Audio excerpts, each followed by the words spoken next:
Well,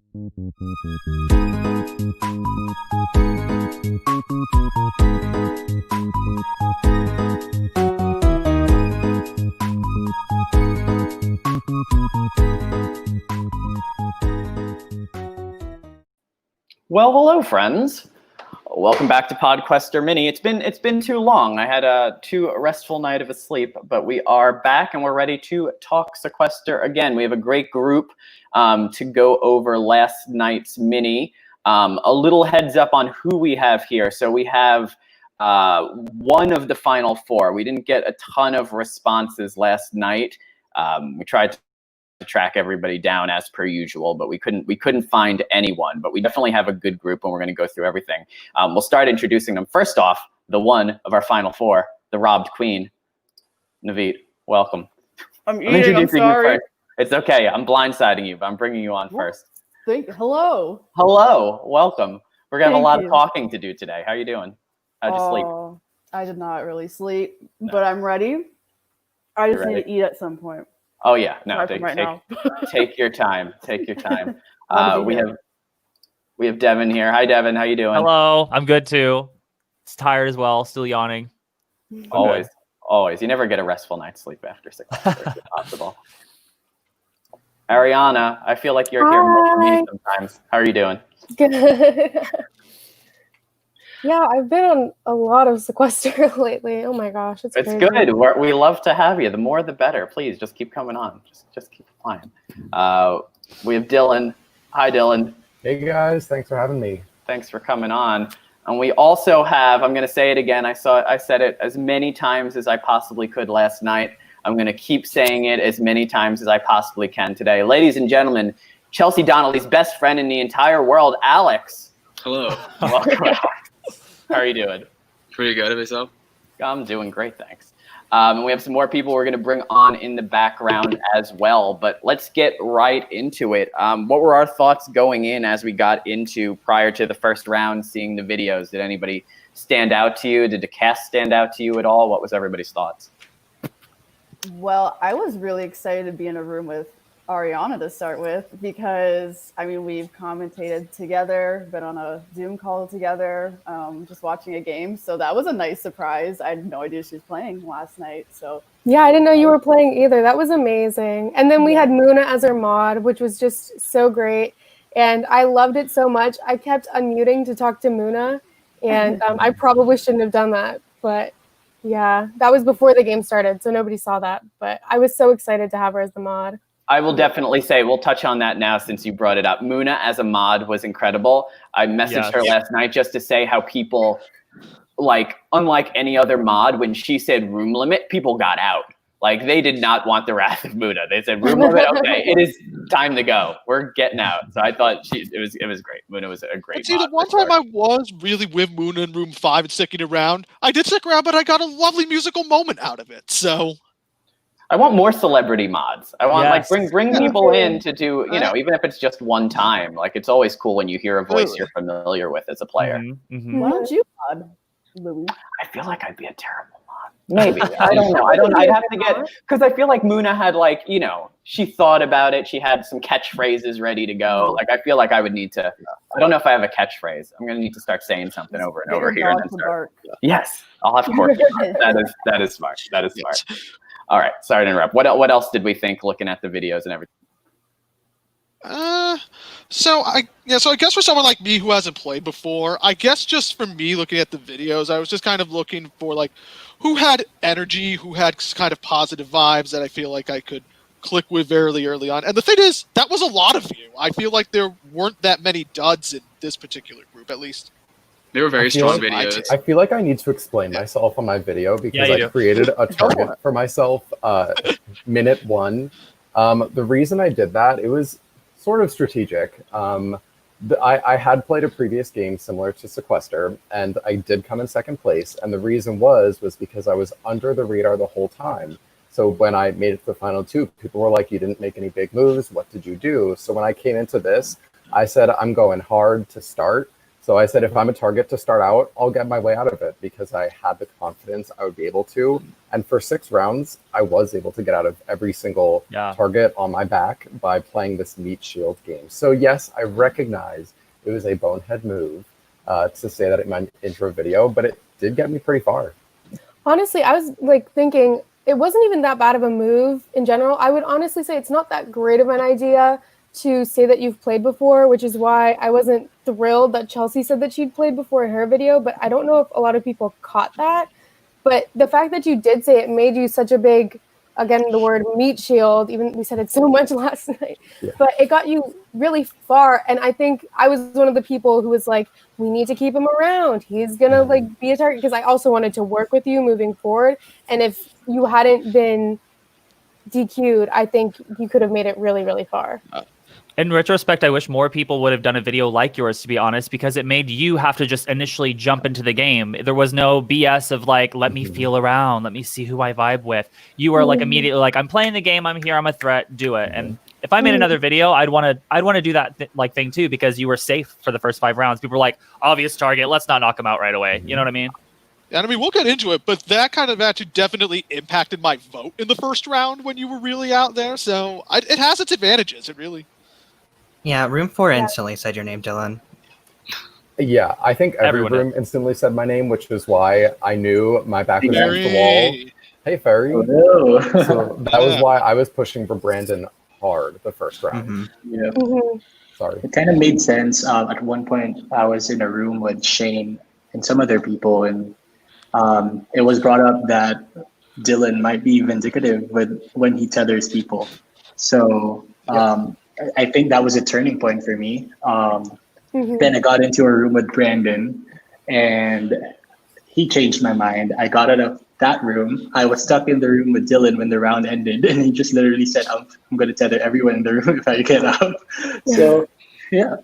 Yeah, so let's get into round 1 then. So this was a straight vote. The person who gets voted out first does tether 6 people in 3 groups, and it resulted in Brandon's elimination. And this was definitely not the start that I expected whatsoever. And we'll bring in Navit for this here, because I know you knew it was coming. You knew it was coming for round 1, because I know that you were one of the main driving forces in Brandon's elimination. And when speaking with Brandon today, he wanted to know why, because he was a big fan of yours. And he expected, when he saw your video, he thought immediately that he was going to work with you, having, both of you being returning players. And he was surprised when he found out that you had targeted him immediately. Now, we talked about this a little bit pre-show, but you could give the official answer as to why that was your first move. I never watched his mini. I had no idea he played before. I do feel bad for targeting a returnee. I would, like, if I knew he was a returnee, I would have never targeted him. But I just noticed that there were so many people from Long Island, and I was like, they can easily group together and do something about that. And his video didn't really stand out to me. I was kind of like, why is he yelling in a gymnasium? But the reason people, sorry. I think he's also confused why I was okay with it, because I was in his second mini with him. But it's because I was afraid people would know that we had played together, and I didn't want to get targeted as a pair, first of all. And then also I wanted to keep Dylan in because I knew that we wouldn't, I felt good with him, and I knew he was going to be a huge target, but I wouldn't be like as paired up with him as I would have been with Brandon, which is why I think I was also kind of spearheading that vote. I went into a room and I was like, I was in the background and I heard them talking about Brandon, but that never actually happened. I just kind of like told people that I heard that. And then I think that also made a lot of people get the Brandon name out there as well. Because when I went in there, they were like, nobody had heard Brandon at all. And I was like, oh no, I heard a whole room saying it. I just wasn't in there. Oops. I know. And like, Brandon's not coming today, I guess. But like, if you want to like hit me up, I'm sorry. I have no idea you're returning. Like, because we need to protect returnees. And I feel so bad now. I felt bad going after him as well. It's just, Dylan, it was either him or Dylan. And exactly. I felt like for my long-term game, it was more beneficial to have Dylan around than Brandon. And I felt like it would have also been more beneficial for your game as well to have Dylan around. I gotta give credit. I feel like our original Room 5 group helped save me. Like it was Ariana, Navit, and Shane and David. I felt like the four of you did have my back, and I know that they were kind of spreading the word about Brandon because that was what we talked about. So it just spread like wildfire. Yeah, I knew as soon as I saw Dylan's video too. I'm like, he's gonna be a target, and he's in my we have to protect him. Yeah. And Brandon was in my starting room, and so there was a starting room alliance. So I was like, "Oh, what do I do here?" And so, but I wanted to like reach out to Dylan because you were such an obvious target, and I wanted to like, I didn't want it to be as plain as let's get Dylan out. And so I was trying to like move that conversation along rather than you be like, "Everybody's saying my name. Am I gone?" I don't know if that helped. I have a question. Who told Brandon that I was coming after him? Does anybody know? It's a good question. I definitely remember someone told him. Oh, actually, I do remember. Bring him out. No, it was Polo. It was Polo. Yeah. Where is Polo? Oh my God, I have words with this for this man. Where is he? Yeah, I have not reached Polo, though I think Maddie just reached out to me, so that could be good. We'll figure that out. Good. Yeah, so I was gonna ask Dylan. I was a bit confused, not by your video. Like, why was everyone so intimidated by someone saying they had once placed second place in some random thing, right? Like, there was no actual, like, this huge game. I came in second place on, CBS Survivor or something. Like, he could have came in second place on everything. I was so, I was confused why people targeted him so quickly on that when everybody here, for the most part, who plays Sequester has played something else at some point, and a lot of them have won. Why was second place so intimidating? I think it was just easy because not a single other person mentioned like how they placed on a different game. Like we knew Shannon had played, but we didn't know how she did. I didn't know how she did. I was the only one who was like, oh, really? See, I was the only one who was like, I play hard. I played a lie. So I think everyone else's was more friendly. So maybe I got to work on my intro video. Maybe not. I kept it entertaining. I don't know. I don't know. Here's the thing. I never recommend anybody to say in their intro video, I've played before, but I think yours did ironically work in your favor, even though you were such a huge target. And if you wouldn't have been DQ'd, you, like I said, you probably would have gotten fairly far.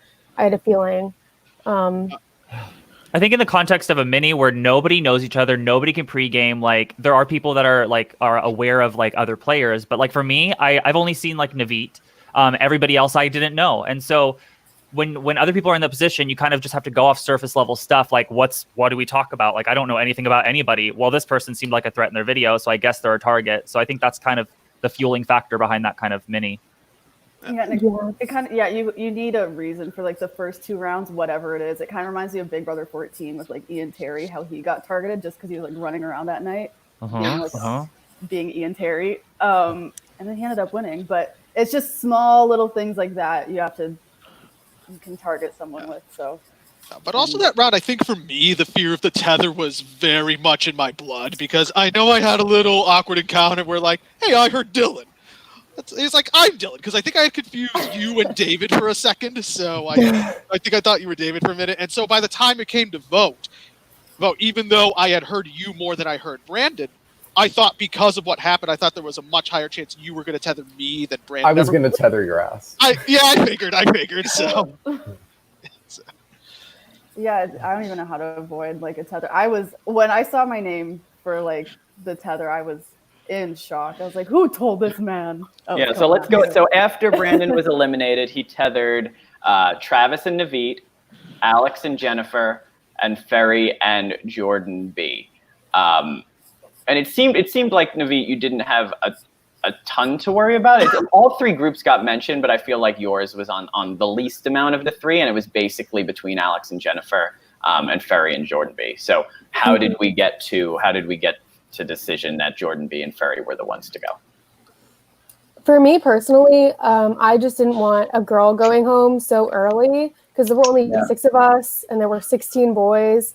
And I'm like, we can't have another precedent of a girl going home early again. This is going to be a disaster. We have to do, we have to do the 2 boys. And that's basically the only reason I was pushing you guys. Yeah. Well, the moment I saw that I was tethered with another guy, I thought it was going to be like over, but what I did, I didn't want to throw in Navit and Trevor because I was in the first room with Trevor. Travis. Unfortunately, Travis. I was in my first room with Travis, Maddie, and Jordan B, who I was tethered with. So I had to push for Alex. I intentionally try not to say Jennifer's name because I didn't want to say a girl's name as well like that early, but that was the reason why I was just really trying to push for Alex. Yeah. That's funny. I was in the start of the round with Navit and Fairy, so I had to say, ooh, Jen and Alex, but Alex was in my starting room. I had no intent of targeting Alex whatsoever. So basically, as soon as I had a quiet moment, when I basically was just like, Fairy Jordan, go. Fairy Jordan, go. I was caught so off guard by the tether. Yeah. I want to know, why do you guys think you got tethered? I had no idea. I think I talked to him for 3 seconds. I was like, yeah, I'm not voting for you. For me, I think it was because I was in a room with him like minutes before the round ended. So I think that was one of the reasons why. He also could have just picked random people off the pictures. Yeah. Because it was really early. Like he probably, Yeah, although there was a point, I think right before the round, I think there was a point where like Alex, Fairy, and I were all in the same room. We had all told Brandon, it's Dylan, and so I can't entirely rule I'm picking 2 out of the 3 there. that too. That could be. I was kind of surprised he didn't tether me because I said his name a lot and I kind of wasn't even trying to hide it, but maybe he knew that if I was up there, I would be out next. So I appreciate it, Brandon. Yeah, typically, if you go out and then there's like another name being thrown out and you get to put up people for like nomination or whatever, you don't usually nominate the other person's name that was going around the last round. So I would have been mad if tethered people pretty good because he basically put 3 out of 4 of us in room 2 on the chopping block. It was only Maddie who wasn't tethered. Oh wow! Yeah. I want to know his reasoning for that. He did avoid his first room alliance as well. Me, John, Polo, and Shannon. None of us were tethered because we were in his first room. Yeah, poor guy. That was just unfortunate, I would say. Very unfortunate. Yeah, I was going to say, Ferry, do you think that there's anything you could have done differently? Like, I didn't even see, was there an LOS that round? I'm sure there was. Did you? There was an LOS that round. I wasn't able, I was praying that I would get it. But it was like towards like halfway through the round. But for me, I think that the only way to go around like saving myself and Jordan was throwing a guy's name, and I had to throw Alex's name. Yeah, absolutely. Although it wouldn't make any impact because like both people will go. So yeah, I feel like that's the hard part of the tether twist is like early on, it's just you can get paired with a bad name and you're sunk. Like especially like if the other 2 pairs are strong or a lot of times have a woman in them, like your shot is slim, and I feel like that's what happened to you here. And you had a fun video too, which I thought might maybe last for a while, but unfortunately it did not. What were your thoughts overall on the game? Do you think you'd play again? Did you have, obviously it was very short-lived, but yeah, definitely. Like I had so much fun, even if it was short-lived. I would definitely come back again. It's only up from here. Yeah, that's true. It's only up from here. I appreciate it, Ferry. Thank you for coming on today. Thank you guys. Thank you. Bye. Bye. Bye. All right, so that brought us to round 3. This was the first of the challenge rounds where we saw a clip of Sequester. We got to see one of Braden's worst moments of his life live on television again. Actually, before we go there, we do have Jordan B here, so I want to give Jordan a chance to talk a little bit. We just got past Ferry. We just had Ferry leave because we just talked about your exit. But what were your thoughts overall on the game as a whole? All right, first of all, is the mic good? Is it terrible? Pretty bad. That's all right. We can hear you. Well, okay, Jordan with the bad mic back here. Now, I don't know what Ferry said, but yeah, pretty much once I knew that the way that the tethers were paired up, I was not confident at all in staying. So, yeah, I felt bad, and I was like, but there's not much you can really do. So, you know, it is what it is. As well. Thank you for popping in. I'm glad we got to talk to you at least a little bit. Hope that, you know. You Yeah, play the it 1 second cameo. Yeah, like the cameo appearance on the Podquester, yeah. But Absolutely. I had so much fun, and I got to chat with everyone in pre-jury, and we had a good time, and so, yeah. Thanks, Jordan. Nice meeting you. Bye. Bye. All right, so it was the challenge round that we moved to, as we said, the tug of war that we all remember from Sequester. And so Shannon, Zhang, Shane, Dylan, Travis, and Ben all got it exactly right with 10. My favorite moment was Polo saying he guessed 18. A little bit over. A little over. So it seemed like this round was mostly Jordan being mentioned, Jordan F, as well as Alex seemed to be the main names going around. And we were talking initially about, you know, when two people share the same name, usually one of them is targeted. In this case, the other one followed. There was room for no Jordans as we got the second Jordan elimination. But how did we get there, and how did that overall vote go? This is where Jordan and Jimmy went against each other too. I wrote down where I think it was Jordan. Like I was asking Jordan, I was like, okay, Jordan, your name's being thrown around. Like who do you want? And Jordan was like Jimmy, and then that kind of fueled a little. Yeah, the tiny bit. I can't remember if I mentioned John to you first, because what had happened is that I was in, I think it was room 1. Yeah, I was in room 1 with I think it was Navit, Ariana, and a couple others, and we were talking about how none of us were safe and throwing out there, and I had said that I had not interacted with John very much, and I really had it up until that point. And what I didn't realize, I don't know if this is how my name spread, but as soon as I left, Polo came in, and I know how close Polo and John were, so yeah, I don't know if Polo got my name out there. And to that point about throwing Jimmy, like I said, I had mentioned John first, but I think I remember you mentioned me saying John's a nice guy, you should talk to him, all that, which I knew was Deflection 101. So I felt like, okay, that's not going to land, and that's where the sort of Jimmy thing landed. I basically knew I was screwed, honestly, the moment that happened. I realized that there were just, I guess, too many connections on the other side, so to speak, and ripperoni pepperoni. Yeah. I remember defending John for sure because he was in my first room, and so I was dedicated to protecting the first room. And so anytime I heard John, even when Navit brought John up multiple times, I was trying to be like, Yeah. I think is this the round that I walked into the room when he said my name? I think it was this round. Pardon? I think it's this round where I went into the room. Whatever, I think you were in it with Ariana and a couple of people, and he said my name. That's all I heard. Oh yeah, yeah. That was.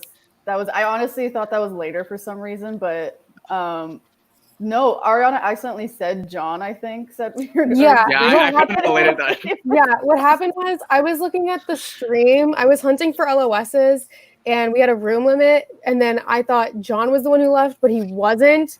And so I didn't see that he was still there, and he had just been throwing out Alex's name, and I was like, I was trying to get you and him. I was trying to pit y'all against each other to have 2 big more rounds of. I was trying to set myself up, but it didn't work out because he was in the room. So yeah.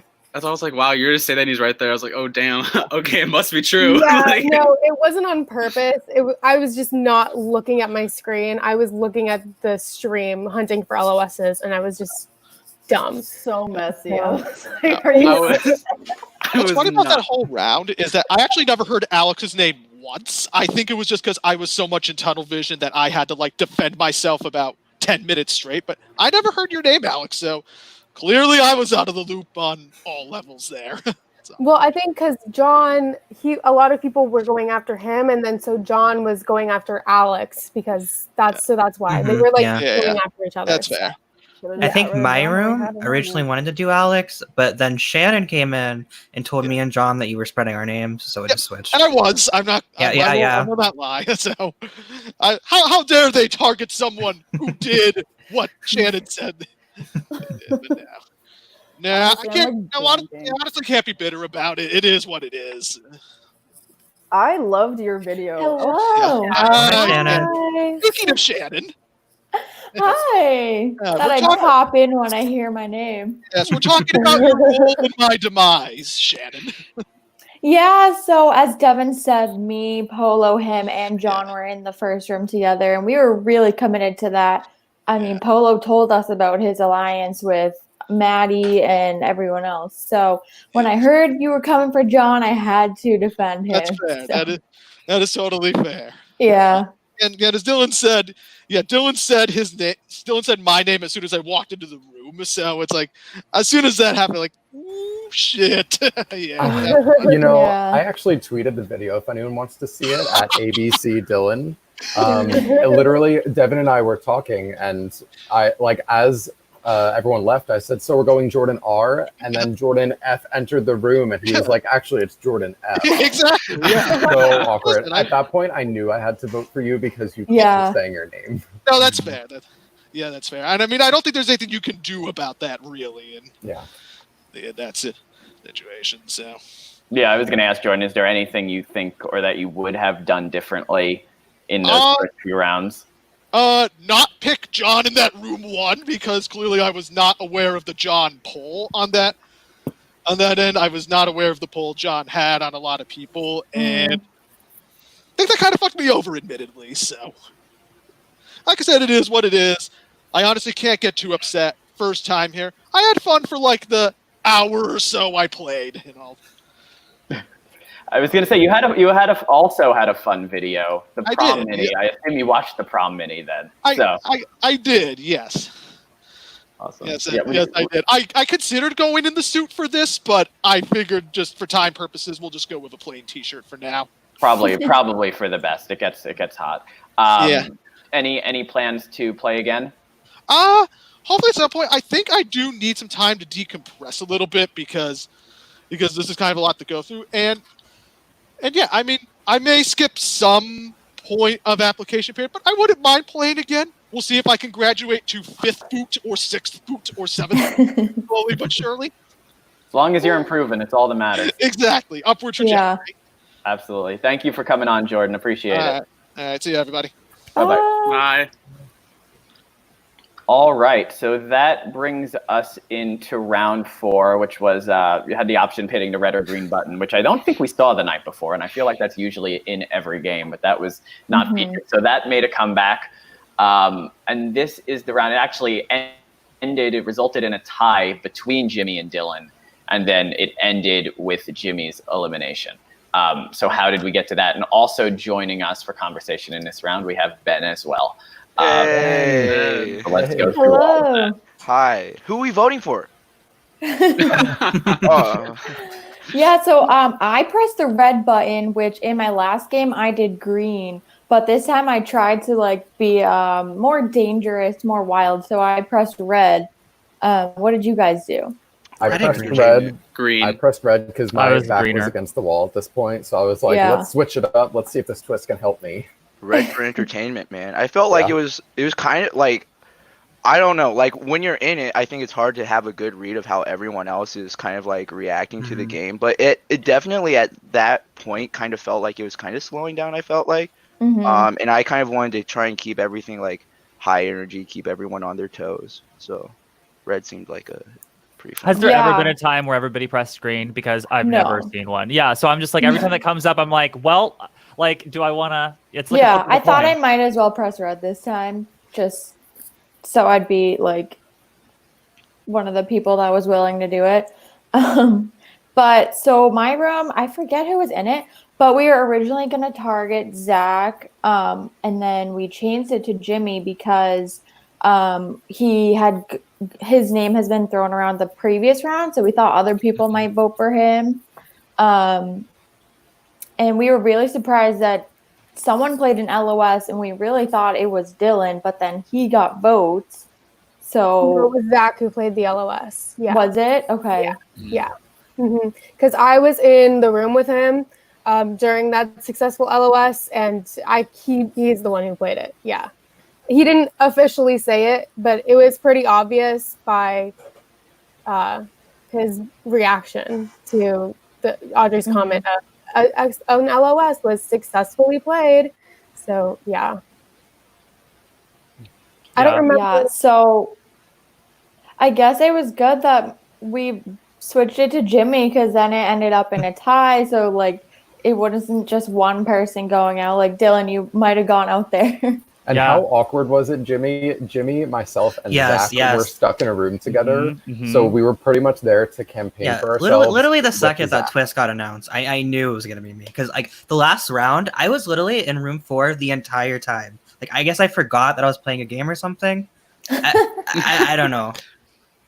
And then I got to a room with like Dylan and Zach. Zach and Dylan were in that room, I felt like, for quite a bit. So I knew Zach would probably vote me out in the revote. And for some reason, I didn't vote Dylan to begin with, even when he told me his name was going to be out there. So I don't know. Just yeah. In the room that I was in, the first vote, we were pinning. It was actually against Dylan and Jimmy. We were like, do we vote Dylan or Jimmy? And I think we all were we in the same room, Shannon? Yeah, we all voted for Dylan. Yeah. I think. And then the tie was announced, and then I don't remember. I can't remember actually. Yeah. I think we thought Dylan was going to play in LOS. So yes, that's exactly what happened. Changed it to Jimmy. Yeah. Yeah, we had so much faith in you, Dylan. I did not have any LOSs. You were a threat, though, that video. I was a threat. I knew that you may LOS. have had one. True. I feel like when I was watching this, like, how many of you flipped your vote on the tie? Because I feel like a lot of people were flipping their votes to the other side when that tie came up. Me and Alex. Oh, I forgot. So for Scratch, what I said about the Zach thing, that was the round after. Sorry. That's the round I was in when he played a successful LOS. But me and Alex during this round were trapped in a room together the whole time alone. And we were terrified that John was coming after us because Alex and John were fighting the previous round. And then I said John's name while he was in the room the previous round. So we were just like both flipping out. So we both did John for the first vote. And then we found out it was a tie between Jimmy and Dylan. And we're like, okay, well, we're not doing Dylan. So we're both going to do Jimmy. And because we wanted to keep Dylan around because of exactly his target. I almost played LOS that round. I was really close to playing it. How did you get an LOS? I literally tried the round for before. all of I got one.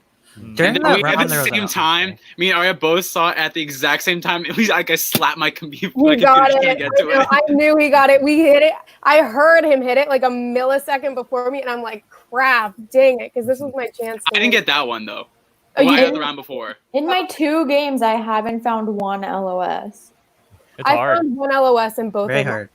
And no, not my second game. I found an LOS in my first one, and I did find one in this one. I did go home with an LOS in my pocket, but I'll talk about that later. Rip. LOSs are just getting progressively hard to find, or people are just getting better at finding There them. was there was one the round when I went. It wasn't even like completely on the screen yet, and someone already got it. 'Cause I literally sent it the second I it was thought still Zach flying. got that one. It's all about that. Yes, yes. Well, me and Alex saw instantly, and he was just like, bam, that It he still was- didn't get it. Yeah. And we'll talk about internet problems later, Dylan. Yeah. But yeah, I feel like that is the entirety of the LOS. Now you can see it immediately and have LOS pre-typed and send it immediately. But if your internet is slow, you're basically out of luck. So Jimmy, overall, what were your thoughts of the game? Do you plan on playing again at any point? Well, I feel like I was like really nervous. So I drank like an entire bottle of wine before the game. Would not do that. I was mentally very out of it. I think a lot of the mistakes I made are very fixable, and I do plan on playing again. Good. If you're in the Facebook group, you might see something in a couple of days that I might or might not be a part of. That might be happening next week. Yay. I don't know. I don't know. You heard it here first. Podquester Mini, Jimmy's big return. It's coming. So Woo. I won't be get ready. intoxicated. There you go. We appreciate it, Jimmy. Thank you for coming on. Thank you. Bye, Jimmy. Bye, Jimmy. Bye, Bye. Bye. Okay, so that brings us to round 5, and this is the round where anybody else who gets votes, aside from the person who goes home, is nominated the next round. This one resulted in another tie after an LOS was played successfully, which I believe was from Zach, I would assume. Yeah. And we had a tie between Alex and Dylan, which resulted in Alex's sad elimination. So let's talk a little bit about this round. We also have Shane joining us here as well to talk about this round. That caught me so off guard. I honestly didn't expect that. Alex, I voted for you just because you were targeting John, I and I assumed. was with him. So with Yeah. this round, I had known that like Zach was already like a target that we had discussed, and like people like I was like, so I told my room, I was like, how would you feel if we put a vote on him to like put him as a nom later? And everyone was like, I'll vote Zach. And I was like, all right, the person I was trying to protect was Dylan, because I knew as soon as Dylan was gone, I was going to become a target. So I was like, all right, if they're going to vote Zach now, might as well vote Zach now. So I rallied the troops to vote Zach, and then Zach played his LOS. And so I was like, all right, that's fine, because he'll still be up later, and we could just do it to him next round. yeah. Were you in that room with me and Zach? Who was in when he played the LOS? I was in the room. I was in that room. Yeah. It was me, you, Zach, and I think there was one or two other people. And yeah. And we were all like, we're doing Dylan. But yeah. And then you could see his face, and you could tell by his body language that he played it, right? Like, because there was no other person that could have gotten that many votes. She said an LS had been played. I said, okay, Zach, I see you. And then I called him out on it next round. As soon as like the round started, I was like, y'all know that was Zach's LOS, right? Yeah. Alex, I played my first game with Chelsea, so if I knew you guys were friends, I totally would have worked with you more. I didn't realize it until I was in the room with you that I was like, oh, wait a minute, I know who she is. Yeah. When Alex went out, I knew I was screwed, because I had Jordan F and Alex and Ciara.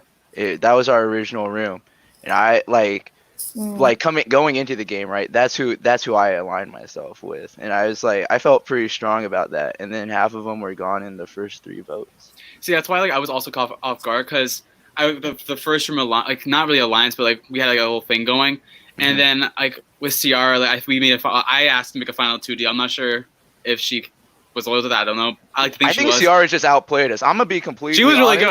She was really. I was like, damn. Where is she? Got my He was ass. great. But, I don't know. I saw online that in the Ponderosa group chat that she might have work or something. I don't know. Oh, she does have children, so you know. Yeah, she wasn't available to come on. Yeah, that's. Well, Ciara, if you ever see this, you strip kicked my ass. You did it. You know, Alex, when we were up against each other, I really wanted to work with you because we had a lot in common, but I knew like I had to come for you. So at this point, I was throwing out like target, meat shield. I was like telling everyone, like literally save me this round, because next round I will be nominated. Just vote me out next round. That was literally my strategy, and it worked to keep me in one more round. I just sucked. I had an LOS. I was like, oh, well, I can't do anything with this, so. Yeah, and I hated that because when it was a tie between Alex and Dylan, when it was you two, I was like, crap, because I didn't want either of you going home, because I felt really close with Alex after being stuck in a room with him for a whole amazing round. Situation. Yeah, and then but also Dylan was in my starting room and he was a big target, so I felt like I know a lot of people wanted to like use him for his status or whatever, but I actually like trusted him because we were like in our original room. I was going to say, Dylan, how many times did you expect going into the game if you had to put an under-over on the amount of times you would be called a meat shield? What would you have put that number at? Because it upped it probably about like 75. It was a whole lot. Nice. I would say it's probably more than 75. Oh, well, there you go. You were confident. And half of those were me saying it. There you go. Yeah, that phrase was said so much last night. It was crazy. Because I think the thing with this mini in particular, I think a lot of people were trying to play UTR games. And what does that mean?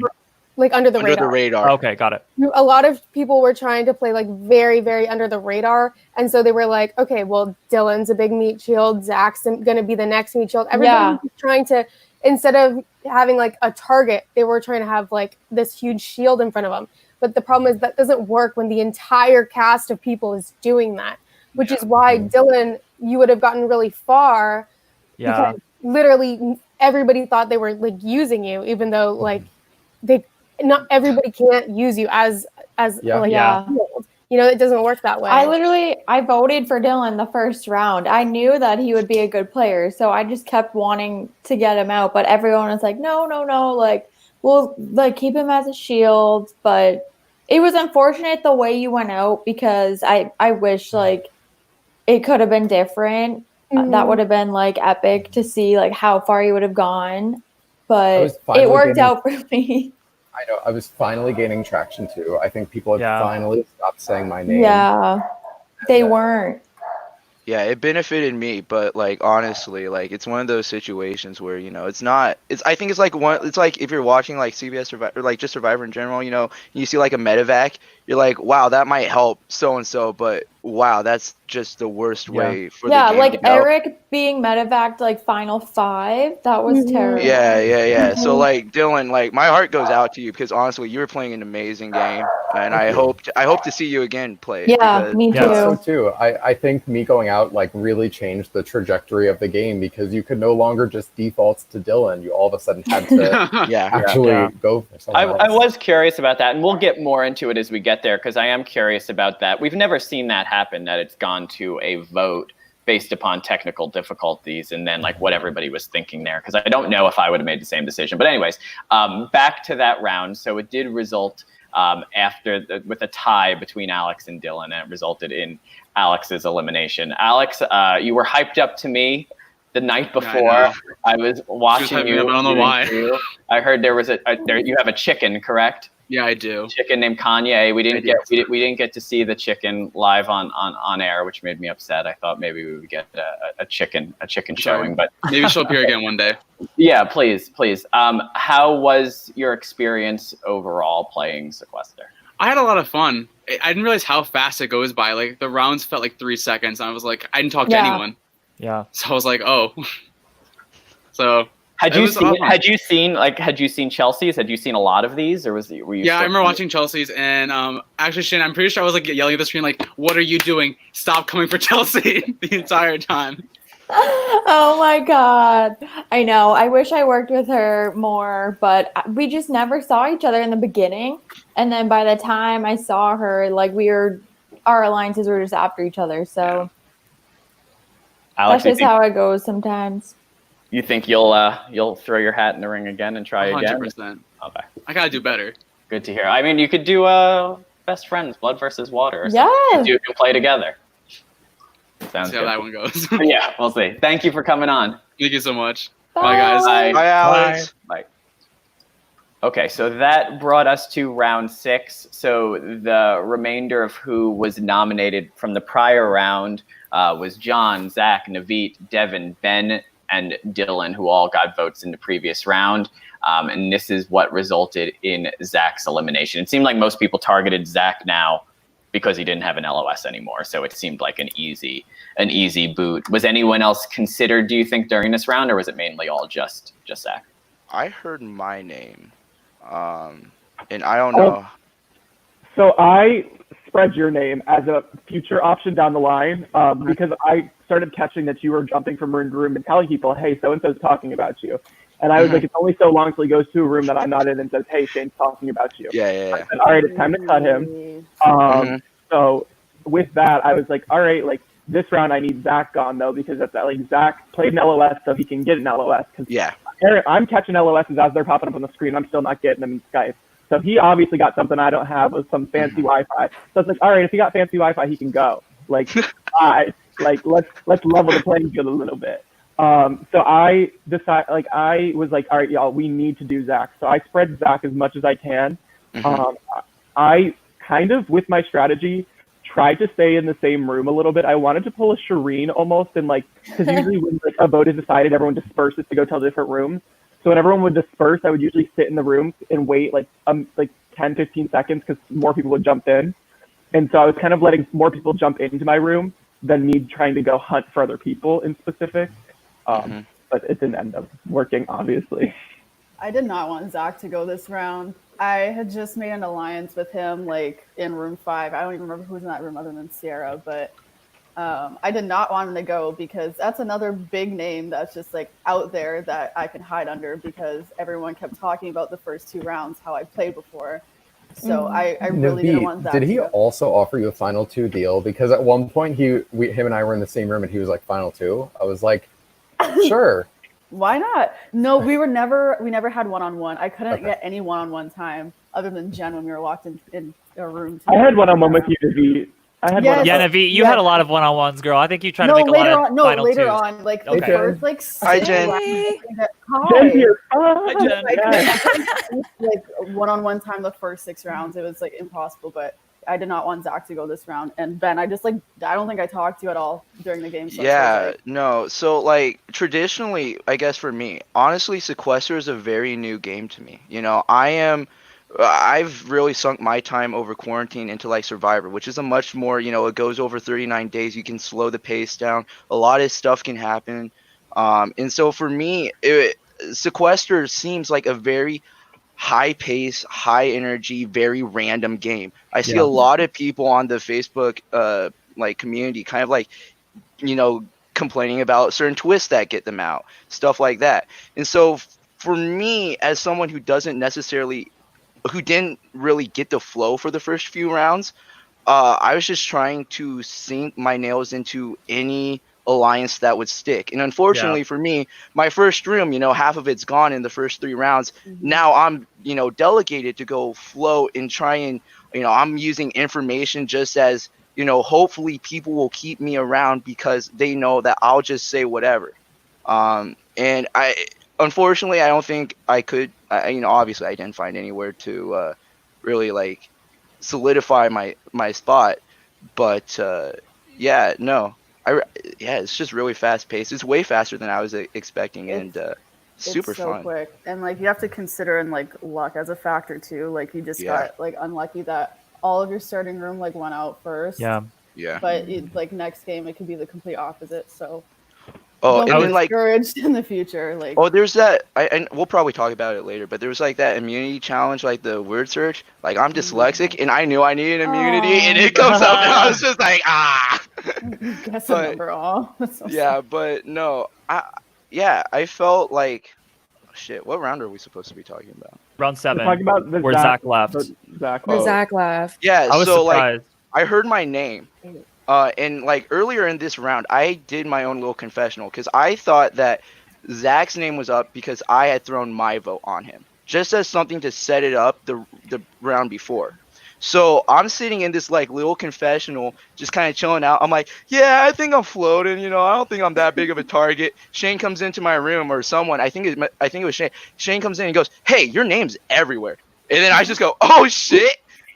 And so I just fucking like dib, and I'm like going to everyone, and I went back to kind of like rewind the tape, you know, just to kind of see what was going on. And I think like from Polo said at one point that it was just like the fact that I was like more calm, I think, or I don't know what was going on with Zach, but I feel like I like didn't really hear your name that much. Maybe I wasn't moving around enough that round, but I only was hearing Zach. Yeah, I pushed for Zach. But I felt bad because he was in my starting room, but like I was just hearing about all the drama that like was like happening like in other rooms. So I was like, me and Travis got a very fun farewell. That's what I heard. I want to go back and watch that. Yeah, so I pushed for Zach, and he was pissed at me because Dylan, you told him that I was saying his name. So because I knew you had said my name previously, so I was like, all right, it's time to throw Shannon under the bus. This is where I finally started gaining some traction in my game. Immediately, like when Zach told me that, I left and went into a room, and I was like, guys, we need to vote Zach. Like he is pissed at me. So I was really happy when the votes came to Zach. I kind of wish Zach was here to like talk about that. I know. I would love to know Zach's side of the story. Yeah. I would love to. Oh, there's so many people I'd love to talk to. But yeah, Zach. I want to talk to fucking Polo. I want to talk to Polo so bad. I want to talk to Polo. Polo was working with everyone. So I caught him back in like final 14, final 15, and I started telling people like before I started going, I was like, y'all, like we're really letting Polo run this game right now. Like, has anybody even thought of him? And nobody. I thought in my head, I just had this unspoken agreement with Polo that we would just always have each other's back, and like I did not want him being targeted at all until like final 6, honestly. So yes, I would love to talk to that man, but Yeah, that makes We all- yeah. sense. No, yeah, he did really well. Yeah, I really want to see him play again. Yeah, he was definitely, I mean, like mid to late game, he was controlling everything, and then I feel like final 5 to 4 kind of went off the rails. But at some point, we may have to do another recap of this group when we can get everybody together, because I definitely think there's going to be some questions remaining unanswered. So Zach, yeah, definitely. So Zach left this round. Not before he flipped off Shane in the process and then exited. And that brought us to round 7, which was a new twist. It was majority rules on who was the biggest floater. Ben. Iconic. Trying to get in that majority. I loved how you played this, Ben. I really did. Yeah. I appreciate that. Yeah, you didn't.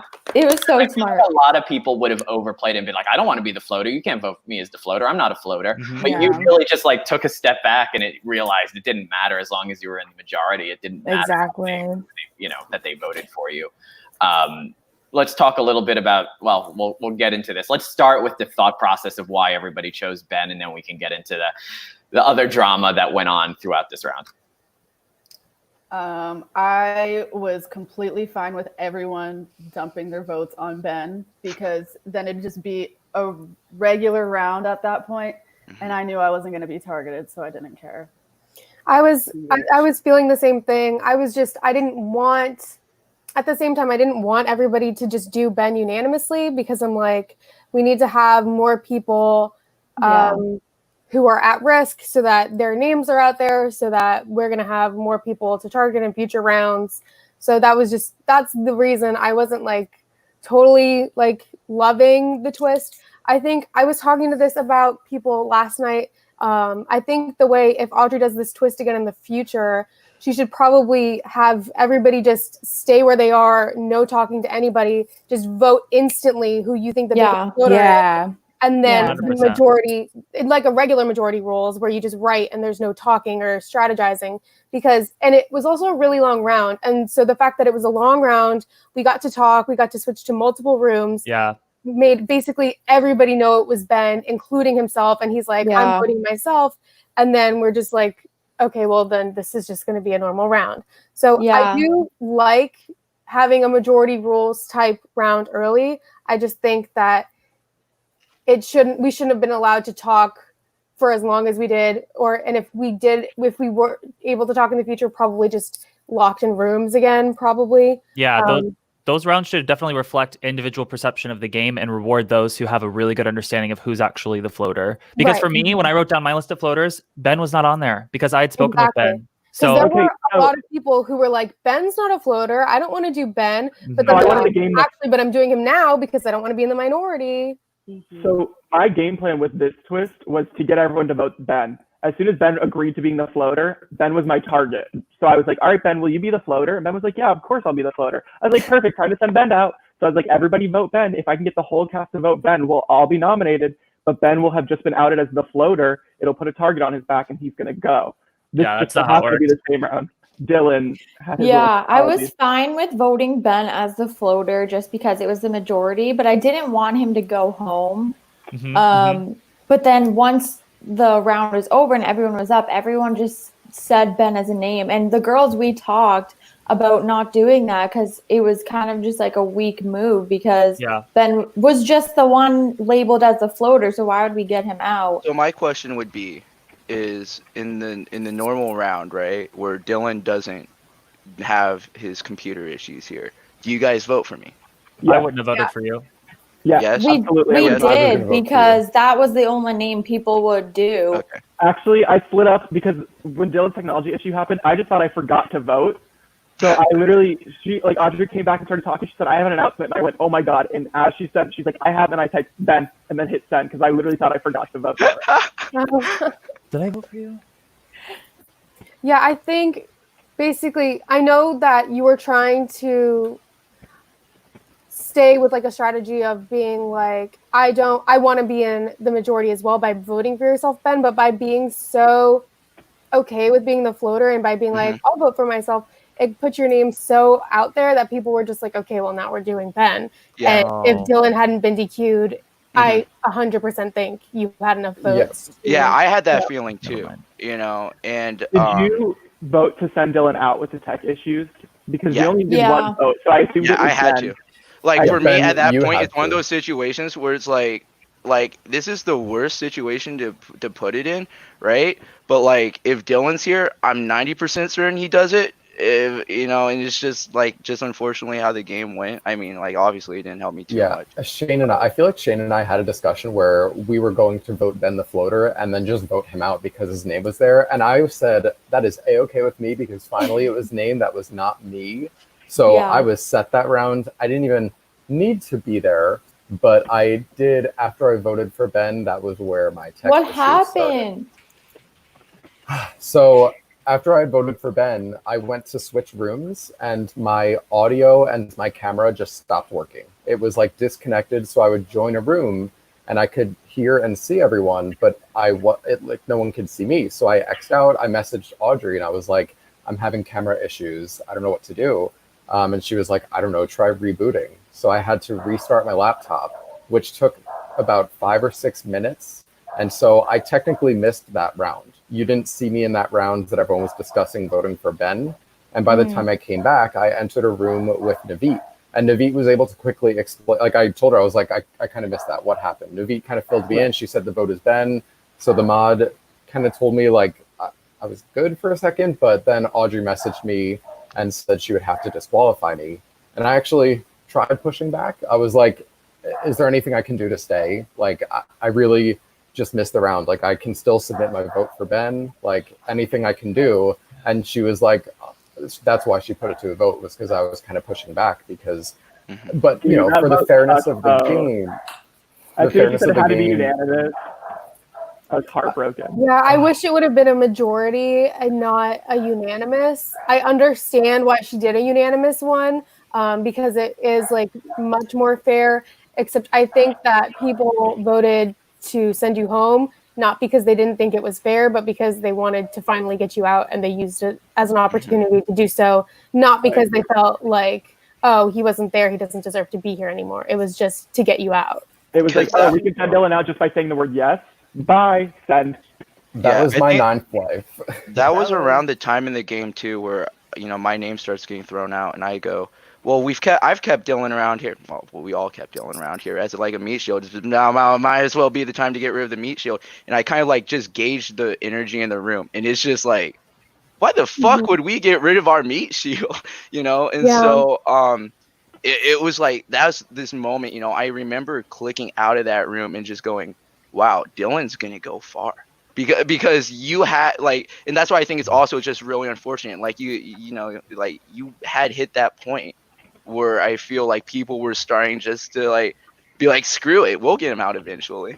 I started making like close connections at this point. I felt like I was close with Navit, I was close with Shane, Ariana, Jen I had spoken to a lot. Like I finally had some alliances starting up at this point, and this was like my time to shine.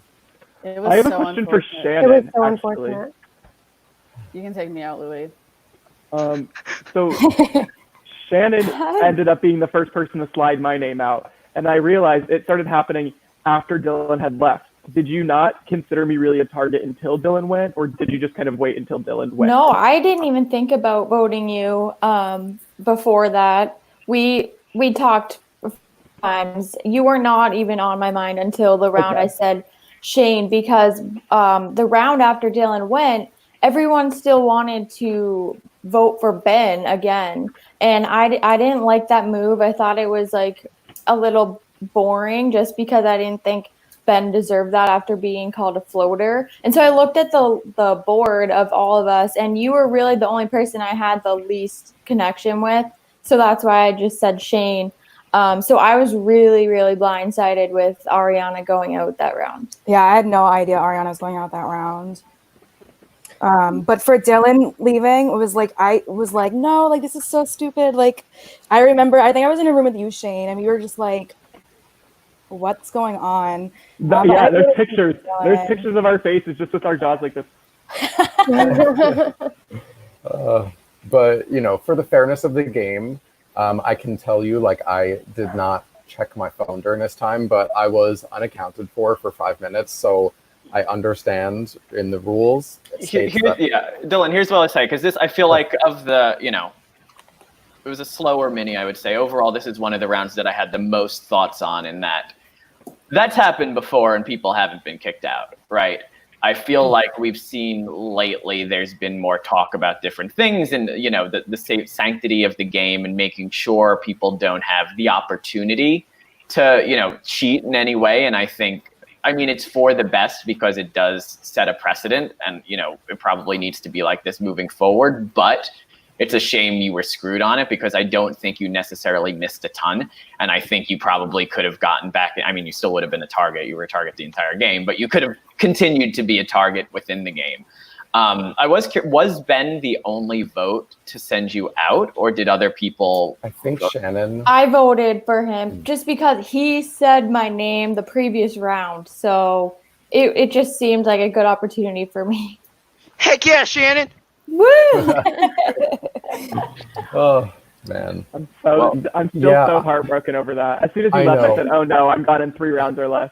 I feel like it could have been. I wish I had like a chance to pitch to everyone in the game why they should keep me. If anything, it could have just been a huge disadvantage. I pretty much missed the round, but my gameplay at that point had gotten me so far, and my alliances had my back. So I was going to stay the round, but I was DQ'd. So I was hoping that it would just be like maybe a disadvantage, but I was just. Yeah, I wish you could have pitched it to me, but when I voted, I told Audrey, it was like, I'm really, really sorry, but he said my name, so I have to say yes. Yeah, I would have done the same thing if I were you. Good. I think, Dylan, if anything, you have a huge case if we do a sequester second chances or something. I think you're very high on the list of people to come back. I assume you'll play again at some point, right? I'll have to get my laptop working a little bit better. Yeah. But if the invite is there, I'm so in for another sequester. Yes, still. I'll be your meat shield if anyone wants to play. Yeah, the king of meat shields. Yes. Thanks for coming on, Dylan. Thanks, guys. Bye. Bye, Dylan. Bye, Dylan. Bye, Dylan. All right, so that brought us to round 8, which was the previously mentioned word search, which is always a lot of fun. Business as usual. Yeah, it resulted in, so Shannon, John, Polo, David, and Sierra were all safe. And this is what ended Ben's time, which I was very upset about because I felt like you were one of the standout characters from this one. But I appreciate that. Yeah, but I feel like it did, after the floater thing and the fact that what did happen, you were going to go home and then you didn't go home. It was such an easy vote. Did you think that there was any way you were going to be able to avoid that? Did you have any plan in motion to try to save yourself? At that point, it really felt like I had lost 2 votes and I was kind of there like undeservingly. Obviously I went around, and kind of tried. But it wasn't like I felt like I had a lot of agency. I'll be honest, I haven't seen a full mini through. So I have no idea who's returning, who has like any like pre-existing like relationships or anything. So I'm really coming into this blind. I was just kind of going around seeing if anyone had like any names that they were willing to put up. It felt like pretty much everyone was, kind of set in. Who did you vote for this round? Because I was trying to get people to vote for Shane because I didn't want you to go. Okay, yeah. So this was another thing right here. I heard.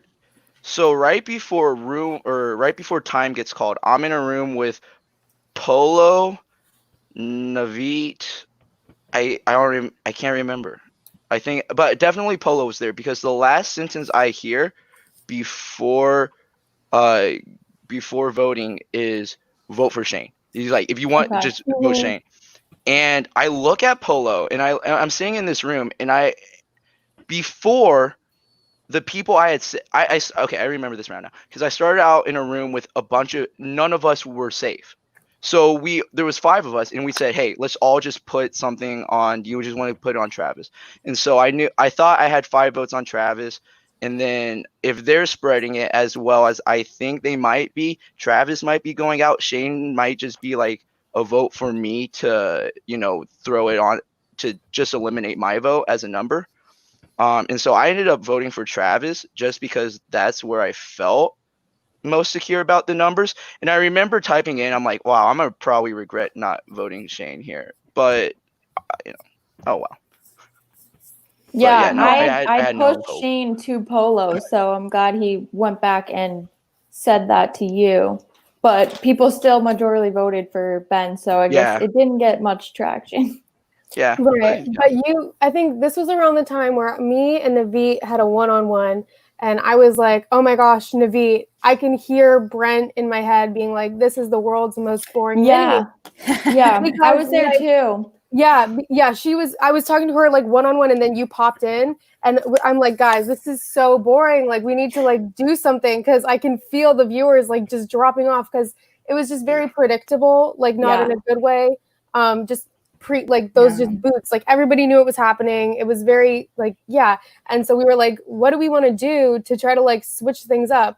And then Navit said Shane, and then you popped in. I said Shane. Did you say Shane, or did Navit say Shane? I did not say Shane. Okay, never mind. Okay, never mind. Sorry. It was okay, sorry. Yeah, I said Shane, and then Polo came in and also said Shane. That's so right. Yeah. We tried to agree on that. Yeah. I think the whole time I was like, let's get out John since like round 3, and no one wanted to vote out John. I know, I was working with him, so I couldn't. Girl, I wanted, I was like on that same page to get out John, because he thought I was like coming after him, even though I wasn't. And I'm just like, I need to get this guy out so like he doesn't come after me like later, but nobody was like going for it, which was just really annoying. So I kind of like backed off. So it's literally in my notes, Ariana. I was going to use your fight with John at the beginning against you, like probably a round or two later. Yeah, like a round or two later. I know. But then I was gone. But I literally had it like listed in my notes. I was like, Ariana and John fought. Think about it. But my goal kind of was to. I was telling Jen about this last night. I caught on to the fact that you guys were having an all-girls thing. And I was like, all right, that's totally fine. I'm trying to make myself the 7th. So every room I would go in, I would literally be like, I'm not voting a girl. I'm not voting a girl. Because I was trying to get to the point where like I would almost be the 7th. Because I was at that point, I was like, all right, the girls are steamrolling the game. They're not being voted out for the foreseeable future. Let's try to get them on my side. Well, we had to work together because there was only 6 of us. So at the start, 3 of us were vets too. Yeah. So at the start of the tether round, Jen and Shane, I'm in your room, and I hear Jen go, "We're not voting out a girl," and Shane follows up immediately. Yeah, no, of course not. And I immediately left that room going, "Wow, Women Alliance is really going to take this game." And that's interesting. You guys really did, because I felt like it was pretty open knowledge. And I think that you guys really played, the guys to the point where it's like, you know what, you guys know what's going to happen. You guys are going to have to let it happen because it's going to happen. That's super interesting, Ben, because you said you were a complete newbie to Sequester. So it's like pretty well known that like the leaderboard has had more men on it. So that's why, and like in most games, there's more men. So it's pretty common to keep girls in for at least the first half. So we didn't even establish like a girls alliance until like round 7. Yeah. Well, for me, like I don't know about you guys, but I watched the mini the night before, and they were like there is an even amount of girls and guys, and the girls were going for the girls like right off the bat, and I was like, I don't want that to happen. Like, no way. Yeah. I definitely wanted to do all the girls, and then Shane, like I ended up getting close with, so I was like, Shane can definitely be the 7th girl out of the girls alliance. All of the girls I was trying so hard. Yeah, we wanted to, all the girls were on the same wavelength. It's just the only one who wasn't really wanting to work with us was Maddie. Right, because she ended up knowing John. And I think, was it Shannon or Ariana? One of you guys tweeted about, this is like when we found out about Christy and Tommy. Yeah, I tweeted that. Love that. That was so funny. Yeah. I was really down to work with all the girls until like obviously we weren't able to anymore, but I kind of felt like I was at the bottom of the totem pole. So I was making sure that like I knew Ariana, so I was like, I'm gonna work with her for sure. Jen and I bonded during. Yeah, we bonded in the room. And I knew Devon watched my game on May 9th, so I was like, I need to find Devon and work with him, but I couldn't find him for so long just to like get like a one-on-one time with him.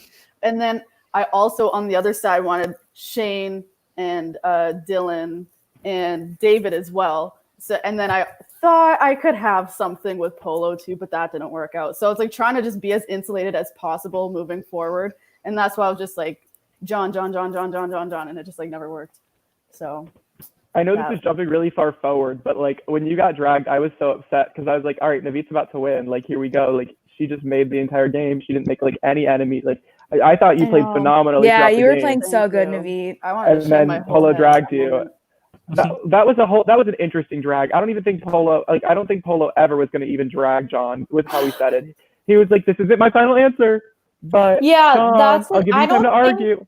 I don't think he was planning on doing it either. I think because we were all in a Room 1 alliance together, so I think he just wanted to see why he voted for him, and then he was going to change his mind. Yeah. Yeah, that's what everybody, when we were watching last night, I mean, not to jump too far ahead, but I mean, well, now that we're on the topic, well, it definitely seems like that was always the case in terms of he wanted John to just kind of stroke his ego a little bit before he made the decision that he made. I was upset, to be honest. I was so excited to have like Navit as our winner. Like, who better of a person to represent our cast? I know. And then, I mean, Maddie's great, but like, I was just like, come on, Navit, you got this, pull it through. And then she didn't, but I was. Yeah, like had you gotten to final 2, I was so ready to cheer for you all the way. I appreciate that, and like we can definitely talk about it more later on like what should have happened, what I should have done, but or what and like I mean, if anything, 7? if you're gonna make that move, vote you out at 4. Don't drag you at 3, right? Like it's reward the person who played the best game if you're already out of the game, or at least that's what it should be. Yeah, it's oh my god, I just don't want to say anything rude, so I'm just not like I'm not gonna say anything right now. Gather your thoughts. We still have about 5 more rounds. I have so many thoughts that should not be verbalized. It's just, anyways. Well, so that brought us to the end of the Ben experience. Ben, I've said it before. I'll go out and say it. You were my favorite character in this game. I thought you were an absolute ton of fun. I also love the fact that you basically had so little idea of Sequester and how it works. I think that's very entertaining, and I want to see more people who have no idea what Sequester is or how it works before they go in. So, what were your thoughts? Do you think that you will play again? I hope to play again. Maybe, hopefully, between now and then, I watch a full mini. Who knows if I can stay up that? Who knows if I can stay up that late? I will say though, if you do see me again, there's gonna be a bad side. There's gonna be a bad side. Let's go. Let's turn it up. I'm here for it. Yes, let's do it. I'm here for it. Villain Ben. Thanks for coming on, Ben. That's amazing. Thank you so much. Bye. Bye. Bye, Ben. All right. So it's evens and odds. Yes. So round 9 is the This round. evens and odds round. Before we even got into that round, another highlight of the night was Devon, you dancing with your dog while Zhang watched from afar and tilted his head as you did an entire dance for approximately like 3 to 4 minutes with your dog. Was phenomenal. Yeah, let's touch on that while we're there, because I really did like your two's relationship. So I mean, it seemed like you bonded pretty quick and got along pretty well. Yeah, I love Young because he was there and he had such a good like vibe with his video where he just wanted to like showmance and date and blah blah blah. And that's what I love about reality TV is like watching those connections. So when I saw that he was going for it, I poked at it as much as I could, and it created that bond that we had. And then we made an alliance. It was me, him, and Zach. Zach's the one who created it, and then Zhang's the one who came up with the name, which is the Chinese name for panda. And it was just so cute. So every time we ran into each other, I just had a great time with Zhang. And that played a big part in this round actually too. I remember you had a big reaction to his video when we were watching them. It was so cute. And then when we were talking about him dragging, you said, "Oh, he's not gonna drag me. Like we flirt so much." Yeah.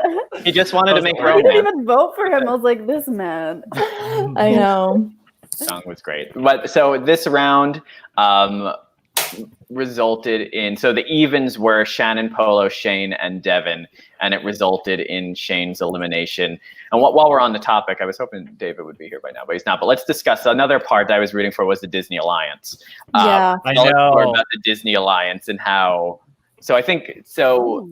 Jen was. I don't want to talk about it. Well, correct. So let's bring Jen in. So Yes, how did that form? Tell me more about the Disney Alliance. What happened? Yes, So the Disney the Alliance. The second I entered room 5, Navit saw basically Dylan, David. I keep getting them confused. I think it was David. Yeah, David. David had the Disney College program, like you get like a magnet when you do it with like Mickey ears on it.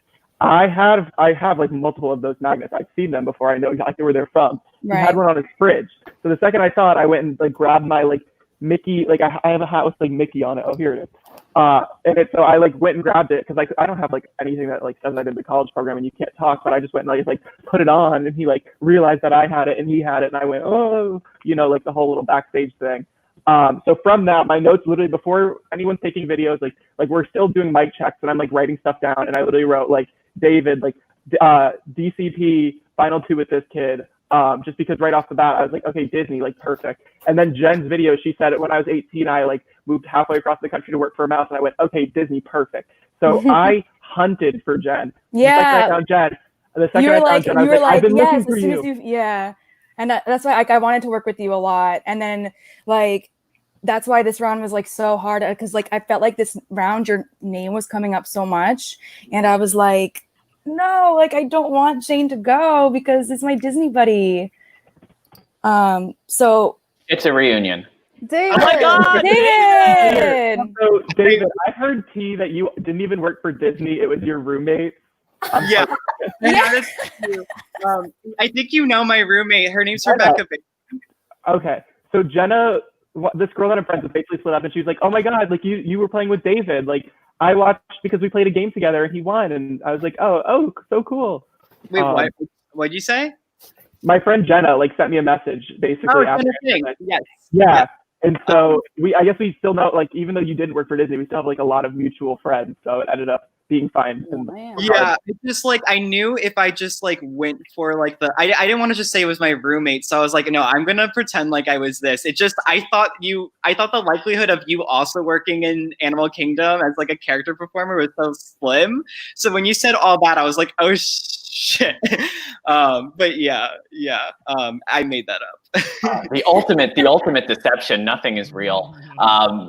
You three almost destroyed Podquester Mini last night because I was very firm on my Disney beliefs and how happy I was that there was a Disney Alliance, and I received so much backlash from people with hearts of stone who disliked Disney so much, and I was like, that's criminal, right? It's terrible. Disney adults, leave us alone. It's the happiest place on earth. Come on. I'm not claiming myself as a Disney adult. I am claiming myself as an adult who works for Disney.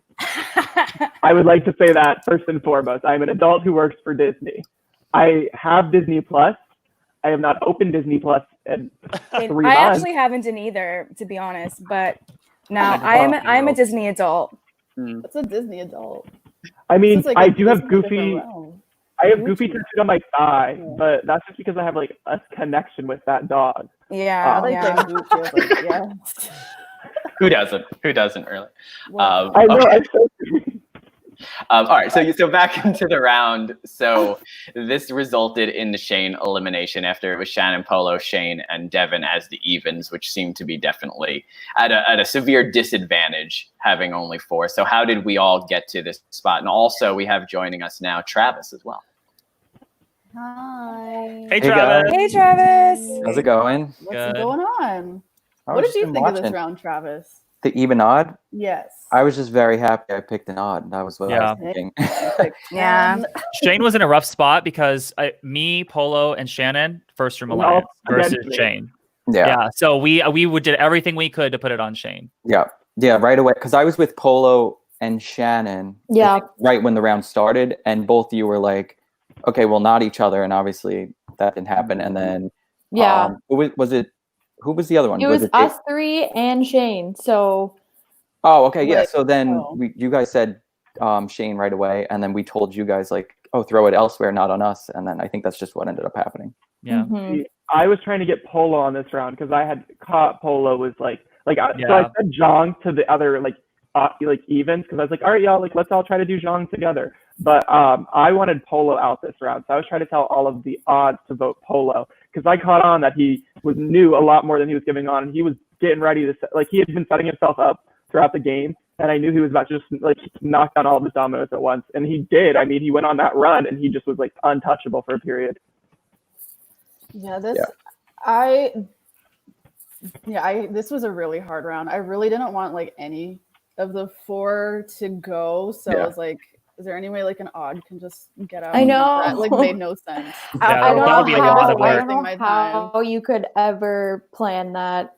No, that It was sucks. that was a really hard round. I mean, I wish with the information I had now, we were able to, go push Polo, but yeah, I didn't see it at the time like that he was. Yeah, but this was a difficult round. Who did you guys vote for? The evens. Zhang. Yeah, I threw a vote on John because I didn't want to have to vote for him later because I was defending him. So I was like, let's just vote for John now. Okay.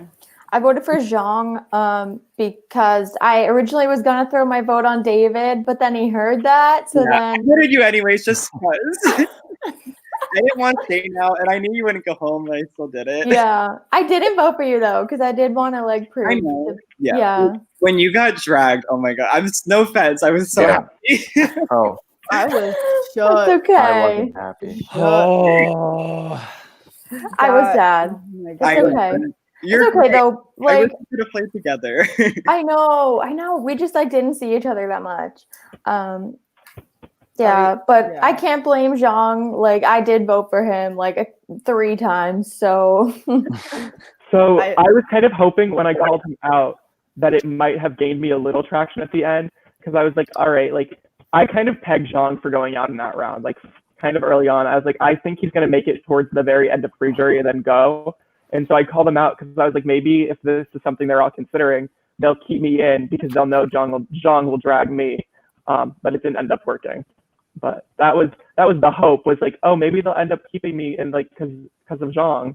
And no. yeah, it just you could never get the votes with the way the even and odd split. Yeah, that's what I was gonna say. I would be curious if we won't get a vote, a vote tally, but I would be curious what the tally actually would be in that round in terms of how the votes broke down. Shane, what were your thoughts? Do you think that you will play again, or how did the night go overall for you?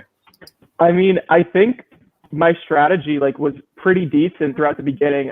I was trying to play like Shireen, and the YouTube commenters called me Shireen when I was looking back. So I mean, at least it was recognized. So hopefully I'll get to play again. I guess we'll just see if I get invited back to anything ever. It's if you're going to base your strategy on a Sequester player, I feel like Shireen's a great one. I love the way she played, and it was definitely unique. She definitely played unlike most other people. So it's a good way to do it. We hope to see you again. Thank you for coming on. Shane, you're great. Thanks for having me. Love you, Shane. Love y'all. Bye. Bye. Disney forever. Disney forever. Love you. All right, so that brought us to round 10, which was the highest even number vote round, which brought our the boot to our beloved Ariana. So sad. How did we get there, and how did we decide on that? So I'm pretty sure. So I don't know if it was my first room or my second room that round, but I jumped in. It was me, Polo, Maddie, and Zhang. And the 4 of us just said, let's pick a name right now. And then we go tell people other names, but the 4 of us just stick that name. And I threw out Ariana and Jen. And I think Maddie and Polo didn't want to do Jen, so we just stuck to Ariana. And then we went around and said we were voting other names. And then I guess the 4 of us just did end up voting Ariana. Travis, you lied to my face after the round. Okay, what did I say? I don't remember. I was like, did you guys vote for Ariana? Oh, yeah. And you were like, no, I didn't know. Yeah. Yeah, you said that you were one of the 4 that had committed to Zhang. So Yeah. I heard that 4 had committed to Zhang. And so me and Navit were going to do 2. But then every time we kept trying to talk about it, we would get like a room limit. Yeah.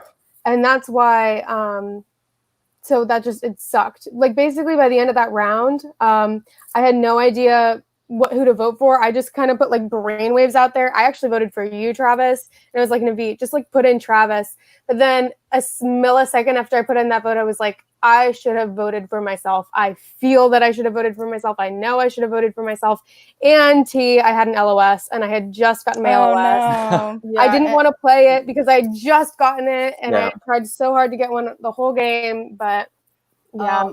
I fucked up here because I got into a room with Polo and I forget who else, and he's like, "We're not voting for you, but don't worry about it." And I was like, "Just tell me." And he said, "Ariana." I was like, "What?" You should have voted for me. I know. No, I like went into shock, honestly, and I just like I couldn't even think at that point. Like, I'm so sorry. Like, I feel like that was Yeah, no, my that fault. round is tough though, because you can't blame yourself for that. Because even if you voted for her, someone else might have not Exactly. voted for her, so it still could have been even. Yeah. Exactly. And I almost voted for myself and I had an LOS. Like me going out that round is 100% my fault because I had an LOS and I didn't play it because I wanted to keep it. I was being greedy and I didn't vote for myself because I was like, I don't want to be the person that votes for herself and then goes out because I thought, yeah, that was a sucky round. That was my fault 100% that I went out.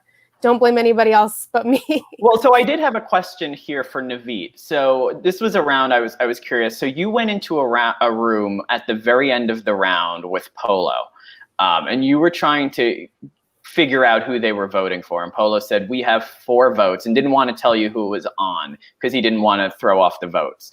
And you said, "Well, I'm not going to vote for them. Just let me know so I know who you're voting for." And he said Ariana. Now, when I heard that, I immediately thought, well, Navit needs to throw a vote on Ariana now to make it odd.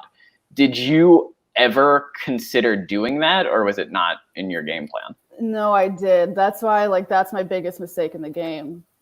And yeah, I really regret it. I feel so bad too. I don't like, I just, like I said, I just went into shock. I couldn't even like think.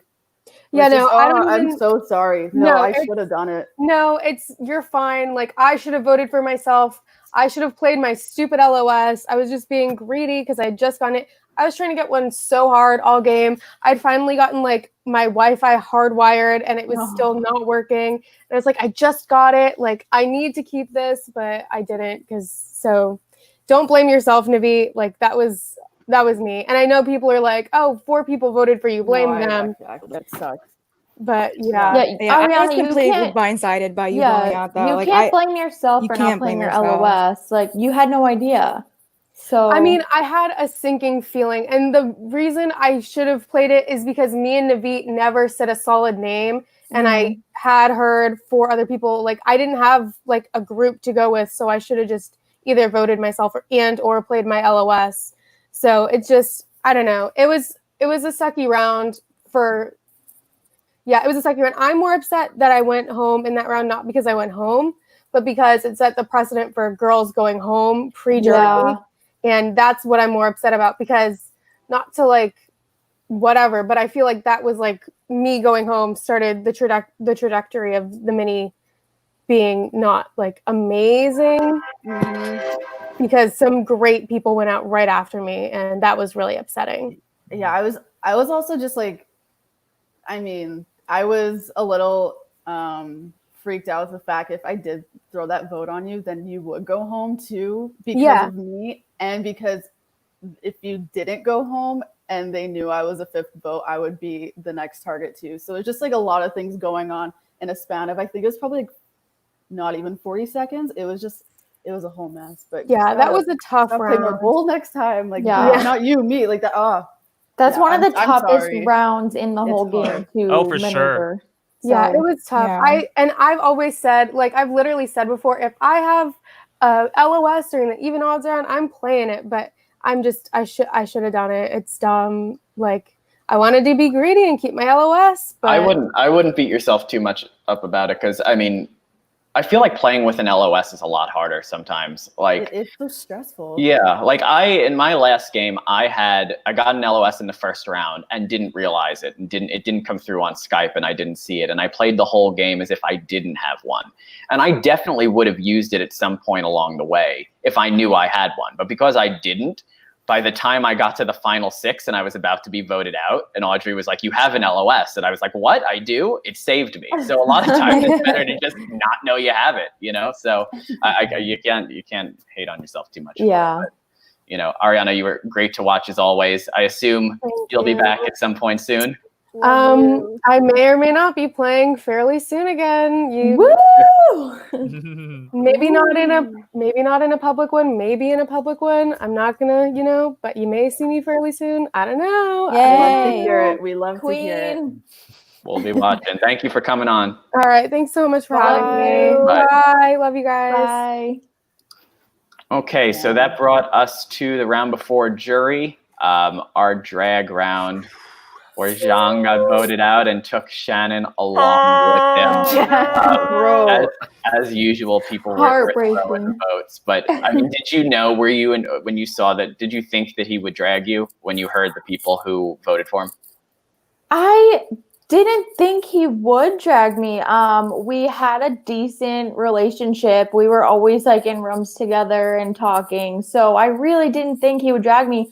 That's why I voted for him, because in my previous game, I made it a huge point in my game to avoid being dragged, to avoid the wheel. So I purposely didn't vote for the person that was going home. And that got me a lot of shit. So for this game, I wanted to vote for the person in the drag round because I wanted to prove that I wasn't afraid. But it's so ironic that I went out this round because that's what I avoided my entire game last time. But yeah, I was really devastated because I didn't think he would drag me. But a lot of the people that said they were going to vote for him didn't vote for him. So I didn't vote for him because I was in a room with him and I wasn't about to do that. That makes sense. Like I was like totally happy with him. Not like happy, obviously, but like I was like on board to vote for him.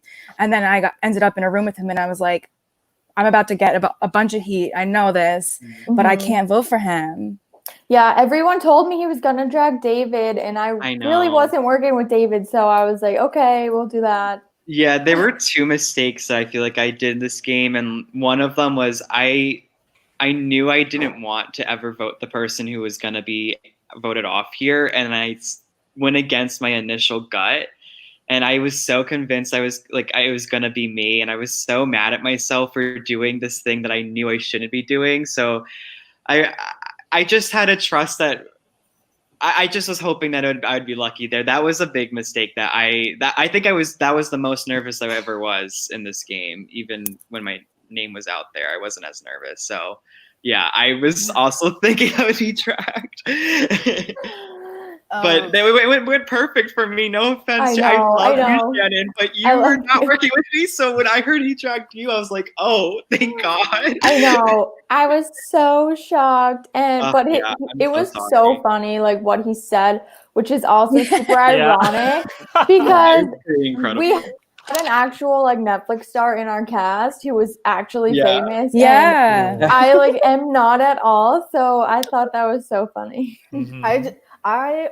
I really liked it. I thought he was so nice, but I knew he had to go out this round because like if you take someone like him who's that well liked to the jury phase, he's making it to the final four and no one's gonna want to drag him or vote him out at final four. So like, and I had an LOS in my pocket, so I was like, I will lead the charge on this. I don't care if he wants to drag me, like go try. But no, I was shocked when he said Shannon. I was like, for what? Yeah. I literally said for what? And during like the winners game, when Beth went out first, and then there was like everyone had the reaction. Like that's what I was thinking of when we were reacting when he dragged you. I was just like, yeah, and I was also so upset because I tried for every single LOS and I just couldn't get one. Yeah, it's hard. So I knew something like that would happen to me, so I needed one, but it sucked. But I've never been voted out of Sequester, so I have that on my belt.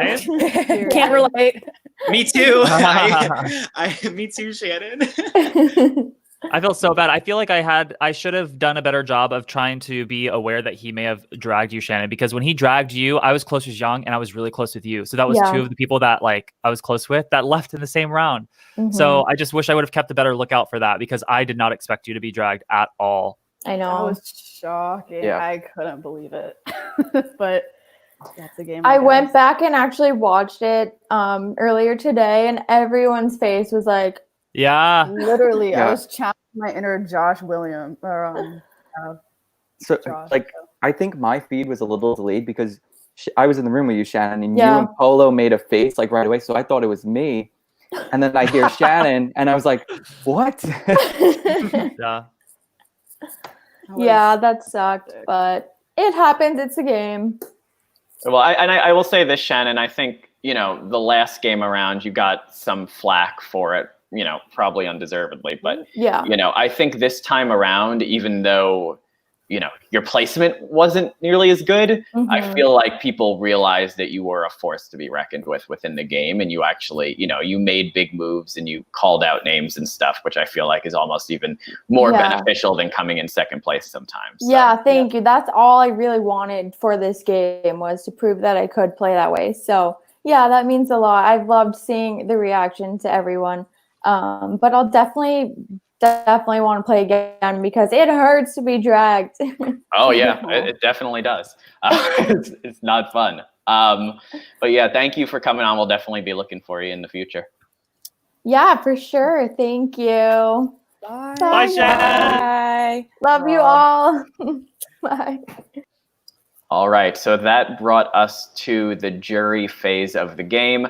In round 12, as it is typically now, I feel like it's typically the first round going into jury, was history can't repeat itself.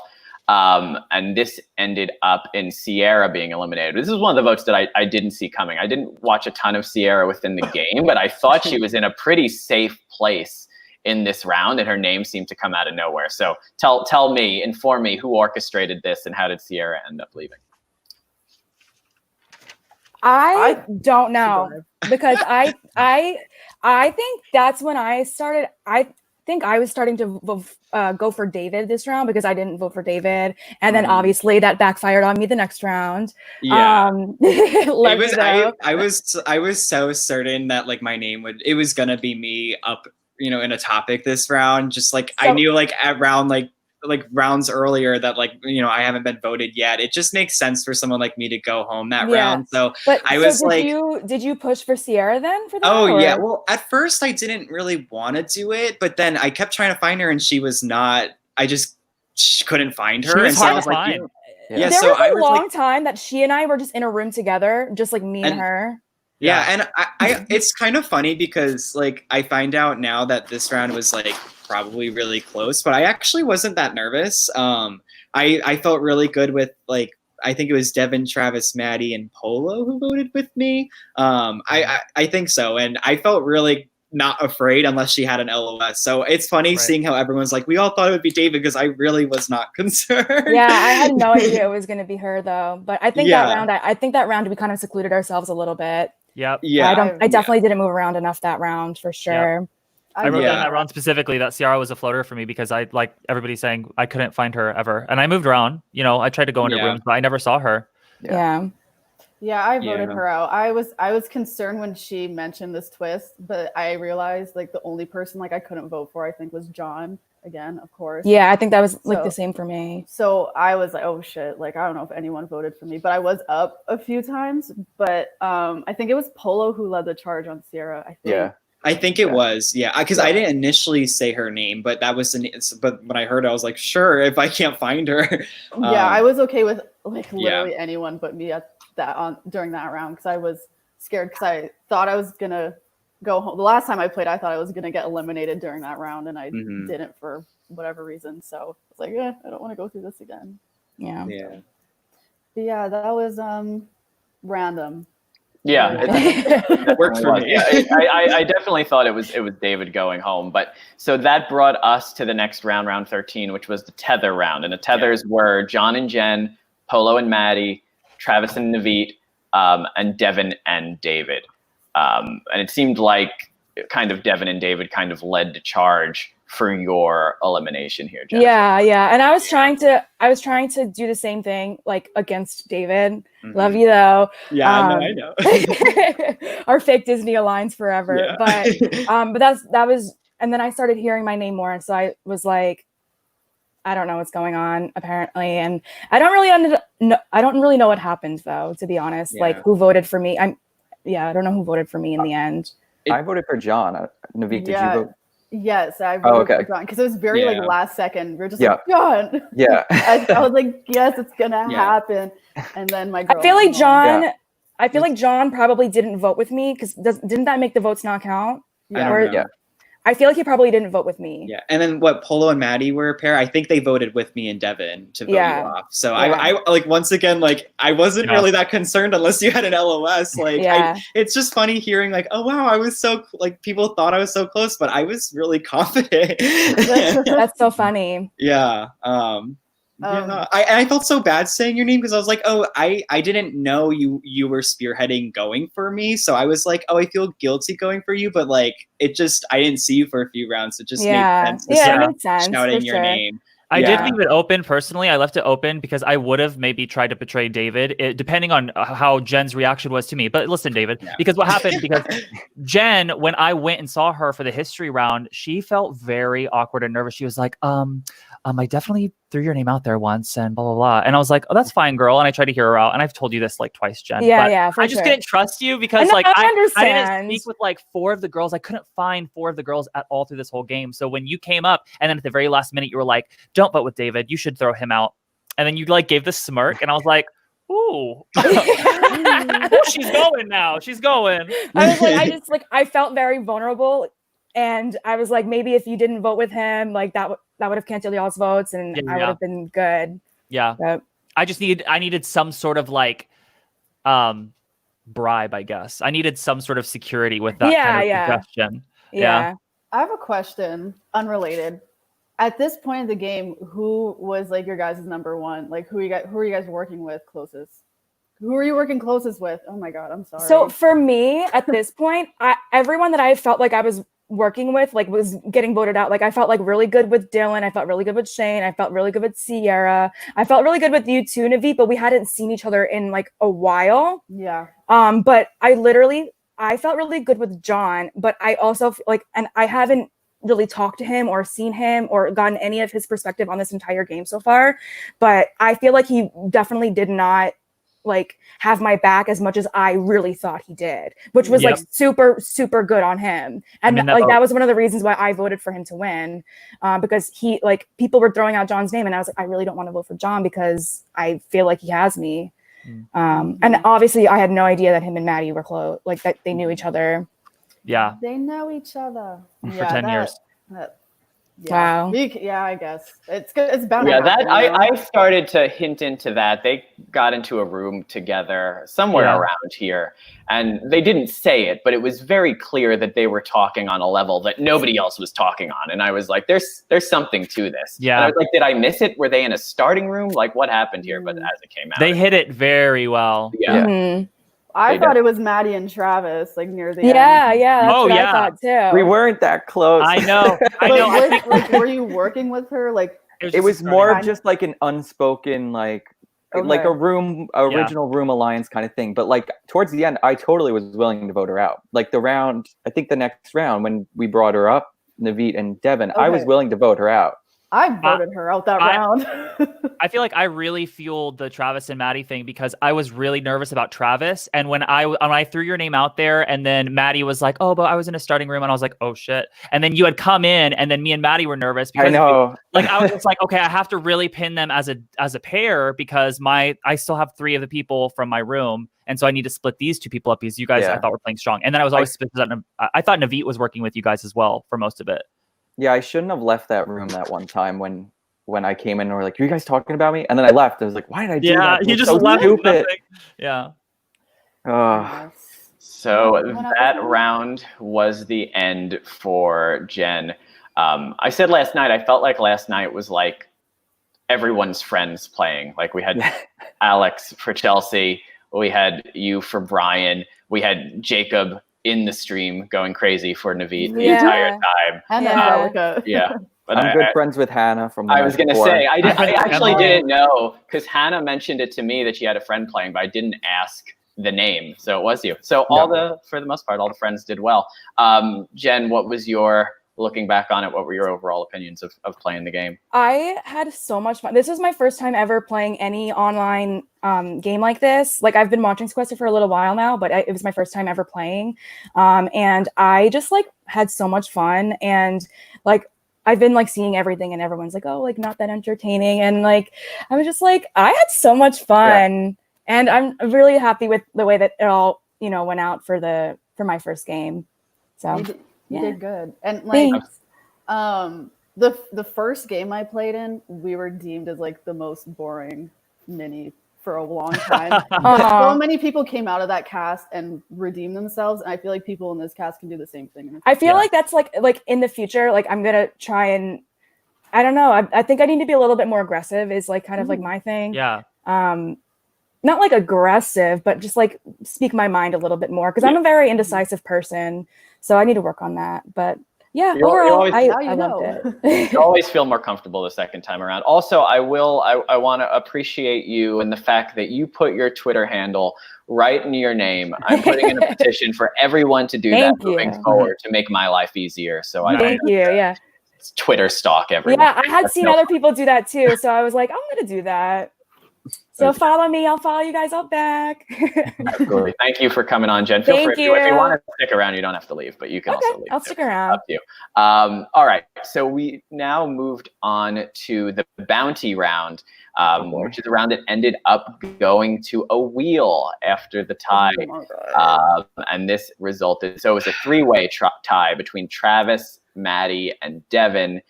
And it resulted in a wheel that was David's elimination. So let's talk a little bit about how we got here. Oh god, this is a round I realized I was not sober and kind of not, just a little bit not making sense. But Maddie was my bounty, but I didn't think anyone was gonna vote her out. So I was just like, we don't even like have to. And then I thought that after a while, I'm like, okay, people are actually going to vote out Maddie. Like, this is great because then I'm going to be safe at final 6. And then my plan was to use my LOS on Devon to bring him the final 5. Yeah. What? So I was like, and then we got to, and then it was a 3-way tie, and then it was a whole wheel, and I never sweat like that in a long time. It was crazy. But who was your guys' bounties? I don't remember. Travis was mine. And I didn't even find out for like the first like 30 seconds who my bounty was. And so, yeah, I think like the one thing I regret this round was I felt too safe. Like when it was a tie, I was like, just not concerned that it would go to a wheel. And I took the time to try to more solidify stuff with Polo. And I didn't really move from that room. And so I was kind of trying just to get him to think that I would take him to the end. And I thought, he wanted to do Travis. And I was like, okay, you know what? If you want to get my bounty out, sure. And so I think I was kind of just too focused on trying to like, what would happen after this? Because I felt like I was already safe, which I think was a mistake. Like I should have ran around a little more because I knew people might not vote Travis, but I still just like assumed I'd be safe regardless if he went home or not. So that was definitely like some like the two little mistakes I think I made was one, the voting during the drag round, and then this like taking too much time of like just talking to Polo. Yeah, it was just I got too blinded by like, I could be maybe safe. Yeah.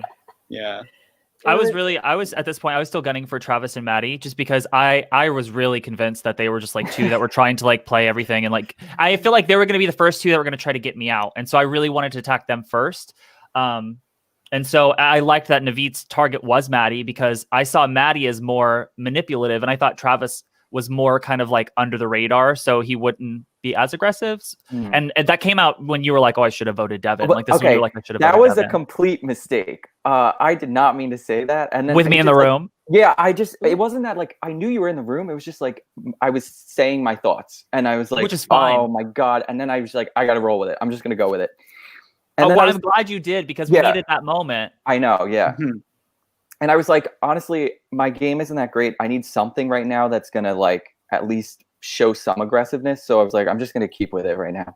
Nobody was telling. I was upset at this point because I was like, I had nobody in the game that would come to me and be like, I think these are the people coming for you. Like I was that person for myself. Like it's probably Travis, Maddie, and I don't know who else. So can you guys give me some insight as to like who else it was? I just want to start understanding when my name was thrown out. That round, it was me, you, and Navit in the room, and we said Maddie, and then we said let's jump. So I jumped to the other room, and there was like a good 5 seconds where I don't think the moderator knew I was there, and I saw it was a David, Maddie, Polo, and John. they were all saying, all right, so we're all doing Devon, right? And then the moderator said, oh, room limit. So it was like, oh, everyone's doing Devon. Okay, I guess I'll just do Devon because our 3 isn't going to beat their 4. And then I jump back to the other room, and Navit, the last thing you say is John. And I was like, okay. Oh, So I voted John. That's why it was a 2-2-2-1. My drunk ass. I dead ass voted for Maddie. What is wrong with me? I was so confused. I said John at the end of the tether round. And then no, we agreed both rounds you said it. I'm so sorry. That's okay. I'm sorry too. Oh my god. No, yeah, no, I was so down to get Maddie out. At the beginning I was like, I don't think anyone wants to. So my thing was I was so ready to go guns blazing against Maddie at Final 6, and like I wasn't the one saying it for Final 7 though, so I kind of like wanted to get Travis out and be immune and then go hard after Maddie so I could like take more ownership for it. So that's why like when I heard Polo would do Travis, that's why I just didn't go with Maddie. But that's why I voted for Maddie to win, just because I was like I never would have wanted to take her to the end. She's the one to me that clearly was playing to win and playing the best game in my mind. And so yeah, so I really wanted Maddie out. Just I was gonna do it next round. This round had a moment that I kind of have sat with a little weird, because like there was no confrontation. There was barely any drama in our mini at all. Mm-hmm. And I'm a very dramatic person who will just like let it out because I know that it's just entertainment, right? Yeah. And so when you gave me that comment and I wanted to run with it, this is where I saw that John was a snake and something was happening that I couldn't see because he was in the room. I don't know who else was in the room with me and you, but the moment I was like confronting you, okay, it was just, yeah, and then he was like, okay, I'm going to leave. This is awkward. You guys shouldn't be fighting. And I'm like, John, wait a second. We were in a first room alliance. I don't understand why you're not kind of giving me some fuel here. That's where I could notice like something was weird with John. But he just immediately was like, let's stop fighting. And I was like, it's fine. It's just a game. We're having fun. Yeah, I agreed with that. I mean, in the cast overall, like it's different casts and you have to play to the cast that you're dealt, right? Like we were talking last night, like I think I would have had a hard time playing with your cast. And I think I probably would have gotten voted out early just because it seemed like when you get a name, like the group got a name and they never really thought of anything else. Like once they had a name, it was like, we're all just going to go with the obvious name. And it wasn't really like fast gameplay. It was more, so this is the easy thing to do. And anybody who bucked from that trend was immediately a target. So it makes it difficult. And I was going to say that about you, Devon, is that at the very beginning, you were the person that I put a star next to because I thought you seemed like such a huge character. And like, you know, even in the videos, like the reactions that you were having to the videos, I thought were hilarious. But it seemed like over the course of the game, like, you know, we never really got to see that shine, it seemed like, just because of the overall vibe of the mini. And I think it's because of the order of who was eliminated, honestly, because like with Dylan getting out from disqualified, like I remember for round 1, I started like, everybody was like, Dylan. And I went to Dylan and I was like, Dylan, go make hell. Like if you need help, let me know, because I wanted the game to like alternate like that anyways. But yeah, I definitely had to play with the cast and kind of start laying back, and because I really didn't want to be, I wanted to make it to jury and then see how far I could get. Yeah, I feel the same way too. Like I wanted to play a lot more bold than my last game. But then I was up for nomination, like round 2. I was like, hey, well, fuck, like I don't know how to like navigate around this then if someone's saying my name and I got put up. How dare they? Just kidding. I'm so surprised it was a double tie though. Like how did the second tie happen? I'm just trying to understand that too. Because it was 3-3-1 probably. So someone voted Maddie. I voted Maddie. I voted Maddie both times. Me too. Oh, so that was it. Well, that doesn't make, because me and Polo voted. Yeah, that doesn't make sense. Me and I have it Polo on my voted Skype right now. It Travis. says Maddie. Did I vote Maddie sense? So maybe I was the only one who voted Devon. Sorry, Jennifer. Maddie.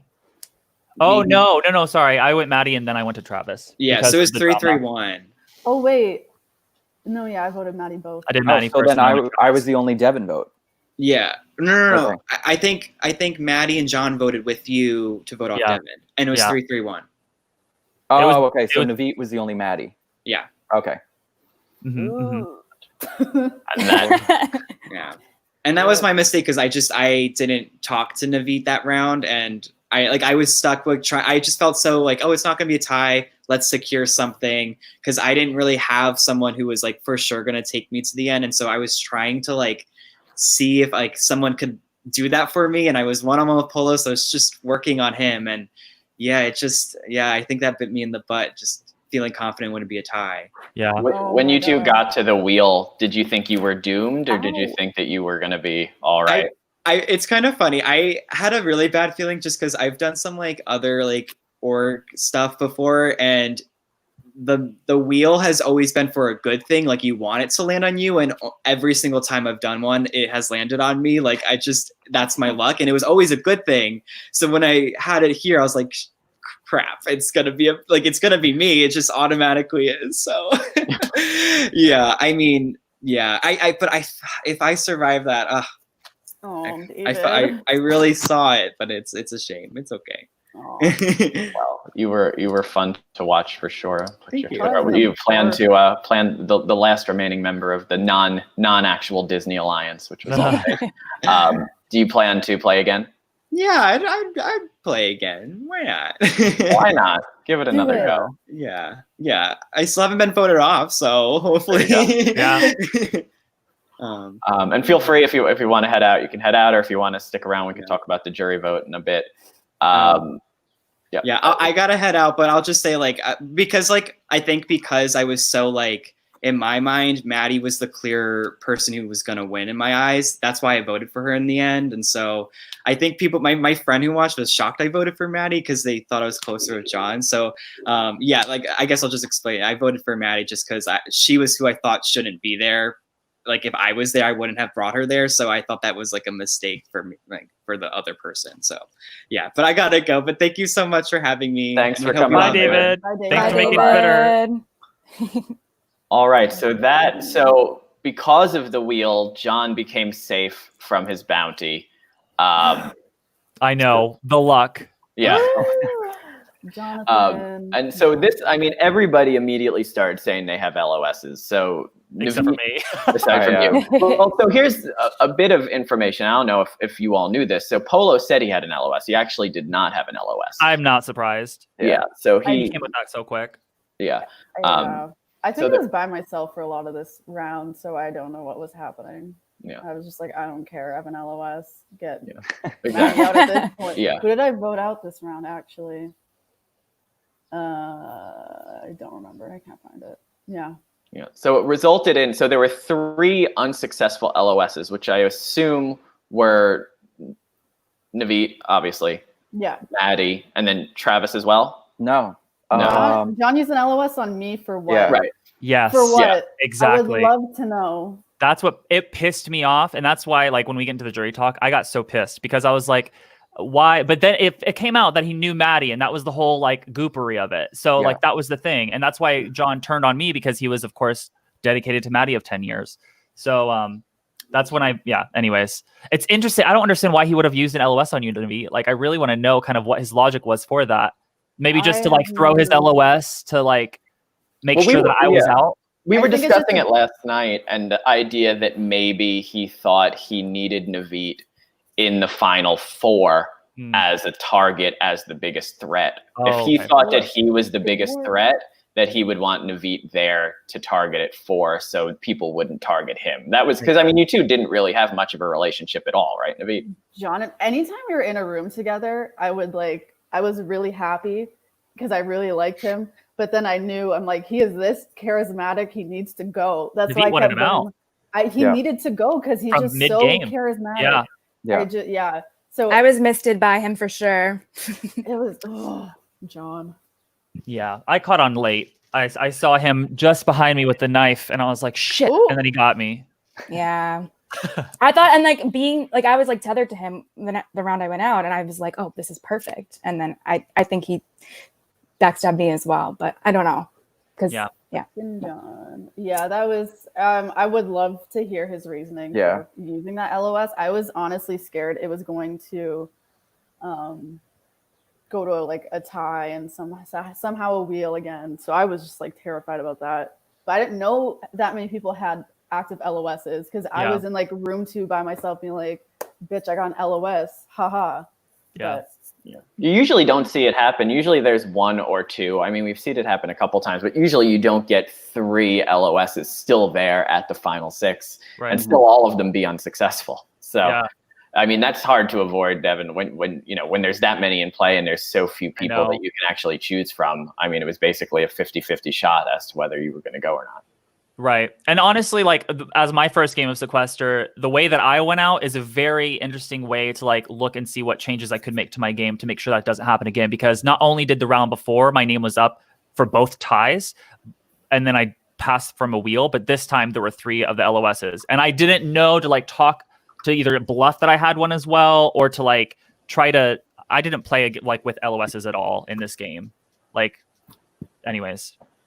Yeah. I didn't think I would be able to hold on to my LOS that long because I got the very first LOS. So I was like, I have a feeling I'm going to get dragged at like the round before jury. So I was like, okay, I'm just going to keep it till then. And then I just like never needed it. So it just worked out to that. But no, if I was safe this round and not John, I was going to use my LOS on Devon. That's really good to know, Navit, because I was very skeptical of you. I was the people that I was suspicious of, which it was just because of my first like introduction to you being like, oh, I saw you. And you looked kind of like scared about it a little bit. And so I was like, right. But I was scared because I was like, okay, Travis and Maddie, those were my main 2. And then I was like, Navit seems like she could be playing everybody right now. And I started hearing, post game and a little bit during game that you were making kind of like, oh, me and you to the end with a couple of people. And so I was like, oh, I think she could have played me here. She could have used to the advantage that she knows that I like saw her. So I'm glad that I know that. Yeah, no, I wanted to work with you from the beginning because I was like, I know he watched my game. I know he liked me. So I think that's just like an easy connection, but I just couldn't find you one-on-one until like right before jury, I think it was. Right. So yeah, no, that was genuine for sure. Cool.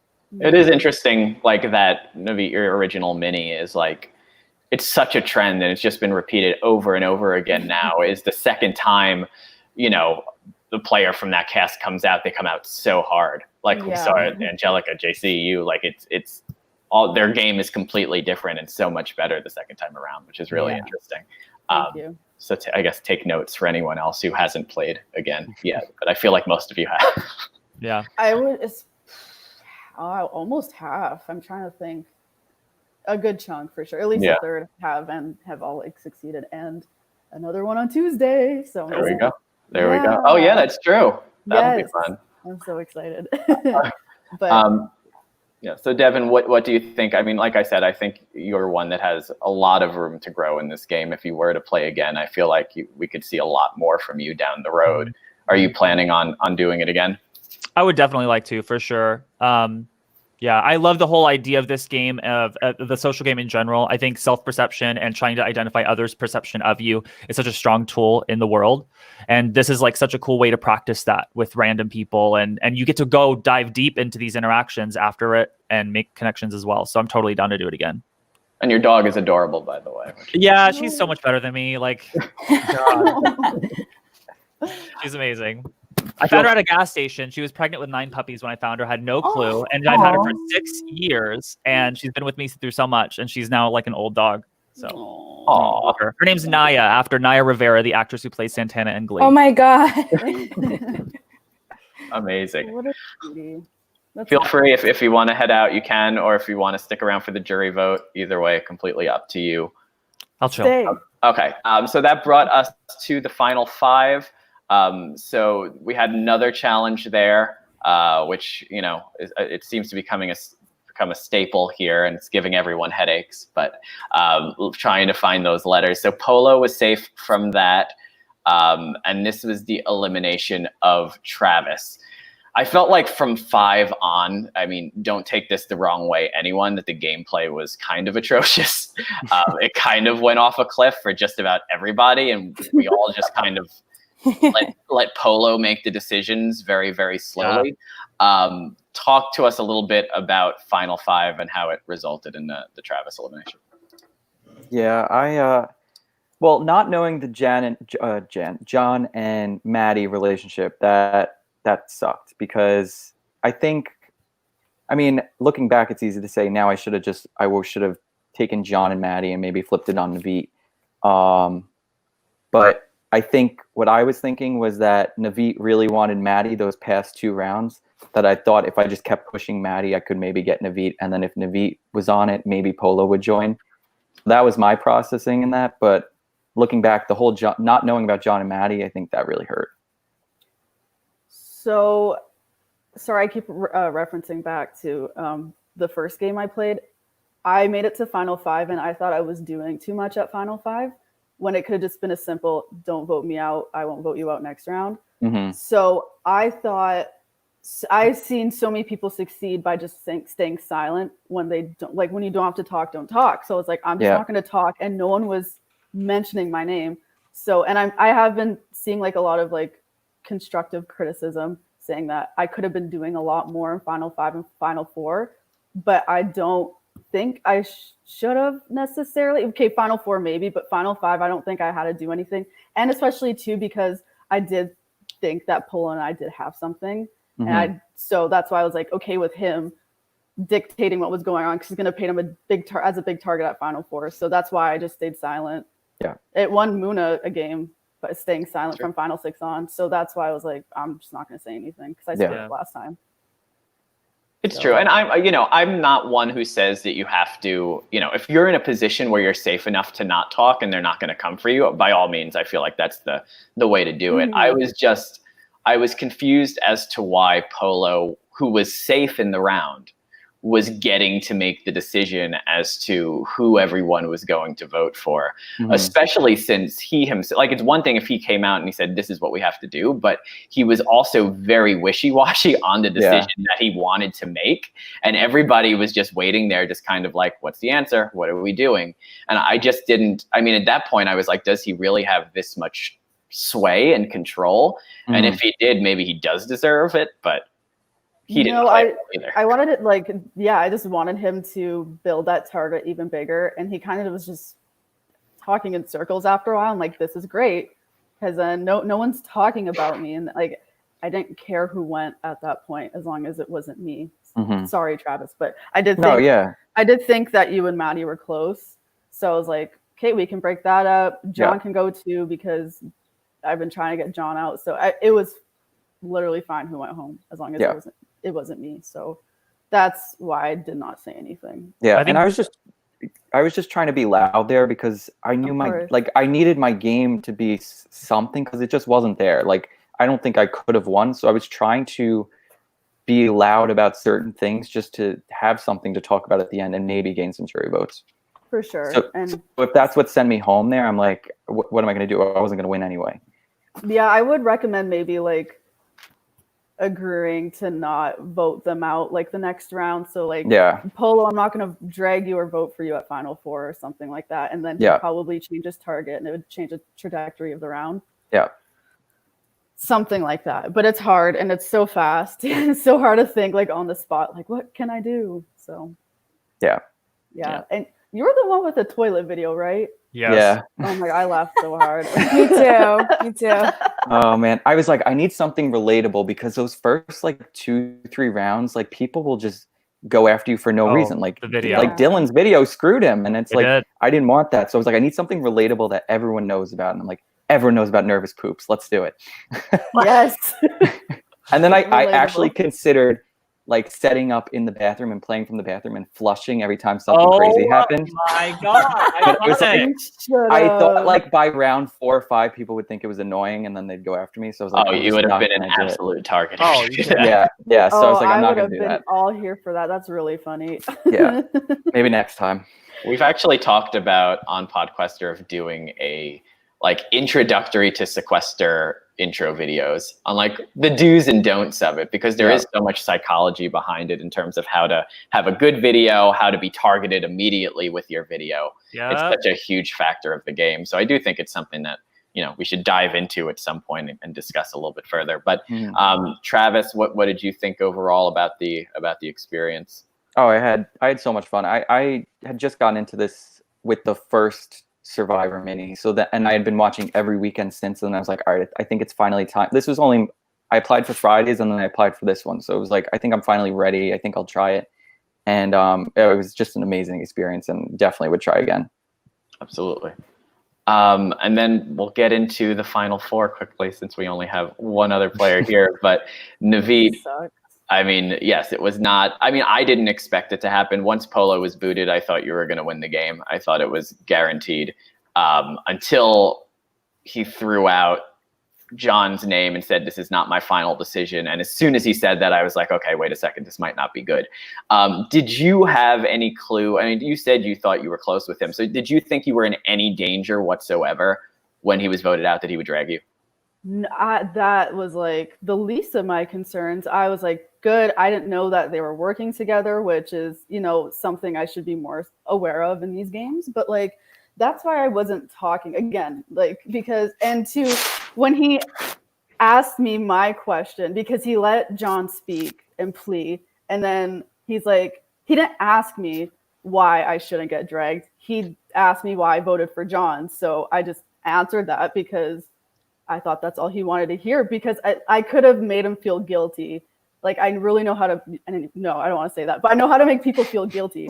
So I was going to do that with him, but I never got the opportunity because I just never saw it happening. And then he did all of that. And my God.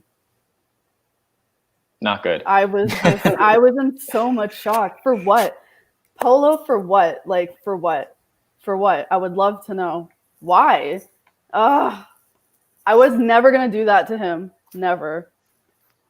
But it was surprising. I'm sure we'll get the answer at some point as to what exactly happened there. Go ahead, Devon.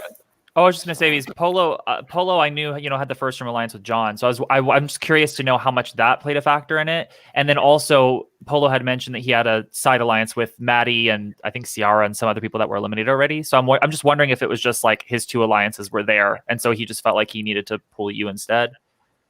We won't know until he comes forward and faces the jury. Looking for you. There was an interesting moment which we were commenting on, and then it kind of got forgotten as the Final Four took hold and all the drama happened. But as the Final Four started, you, Navit, and Maddie asked if you could go to the bathroom, and you both went. And as that happened, Polo tried to signal John. And Audrey immediately shut it down, and she said, no, and took both off camera. Yeah. Wow. So it kind of got swept under the rug and he never saw it, so it didn't affect the game. But from that, it was pretty clear. I had it in the back of my head that clearly there was a plan there of some sort, but then the votes didn't go that way, so I didn't think that there was. Okay. And he still didn't drag John. So it was almost like he was trying to maybe allow John to talk. I'm not exactly sure what the plan was, if he wanted John to get more screen time for the jury or just boost his ego, or he really changed his mind. I mean, there's not going to be any real reason to know, any way to know. But yeah, that's just kind of how it unfolded. Well, that sucks. Like, that really does suck. But I'm losing my train of thought. I just kept trying to deflect the whole time because, like I said earlier, I didn't want to say too much if I didn't have to. So I kept deflecting. John would ask me a question. I'd ask him the same question back. For whatever reason, he answered and like never caught on to like what I was trying to do to him. But I thought I had it. I was like, man, like, I don't think I'm going to get voted out. I don't think I'm going to get dragged. And I thought I have a good chance of winning. And I really wanted to be on that leaderboard. Like, that sucked. It's just lack of representation for a certain thing, and I don't have to say it, but I mean, here's you know, if there's one bright side to this, Audrey came on the show last night and said it's going to be all-star minis, one every weekend for the rest of July. So Navit, you're definitely an all-star. So you're going to be in one of them. You're going to be in one of them at least. So get ready. You get another chance. Yeah, I don't know if it'll be able to happen. It just wasn't meant to be. And at the end of the day, it is a game, and there's no point in being bitter. I just like have questions that I'd love. Yeah, maybe we can. I'm going to try to arrange maybe a quick podcast if I can find them, or if you can find them. Maybe we can arrange just a Final Four podcast and go an hour and just discuss it. I mean, that'd be awesome. Maddie reached out to me. She couldn't do it today. She didn't see my message, but she's open to speaking in the future. So we might be able to plan something. Well, let's get into the final two a little bit. So one thing I think we should mention, which I don't think you all knew, Brent said it on the podcast. So John actually had played before.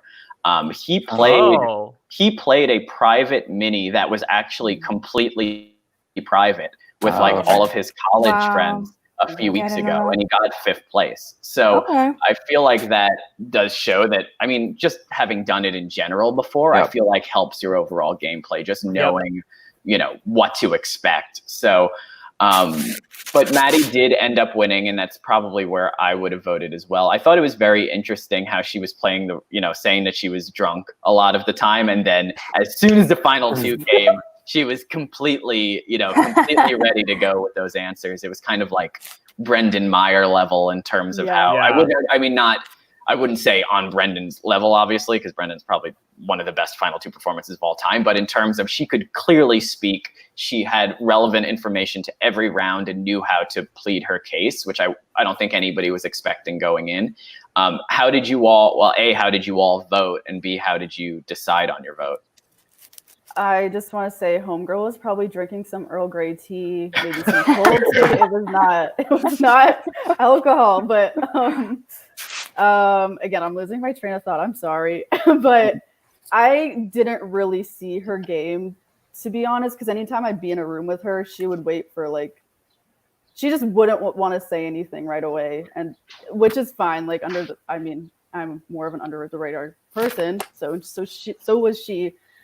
And at that point, I was just pissed off. I wasn't really even paying attention at the end. And I was like, well, I've been trying to get John out this whole time, and it never worked. So, yeah, may as well just throw him a vote.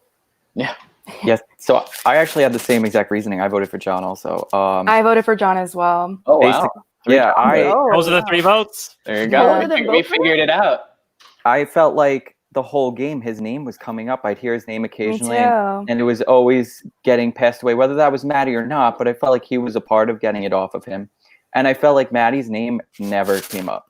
And I mean, maybe John was protecting her, but like I felt like her name just literally never came up, and it wasn't like he was trying to ever get the votes off of her. It just was never out there, from what I heard. So that was why I voted John. I felt like he got it off him more. I also did the same thing, because I don't think that I ever heard Maddie. Maddie was probably one of the people I spoke to, like one of the least, to be honest. I think I never really saw her that much, and that she just like was like obviously like I didn't want her to go because she was a girl and I was doing the girl thing. But I felt like I was with John a lot, and like I was saying this earlier, like I felt like I was with him, but I don't think I really was. And the fact that he made me feel as comfortable as I was with him, that and that was impressive to me. So that was one of the reasons why I voted for him.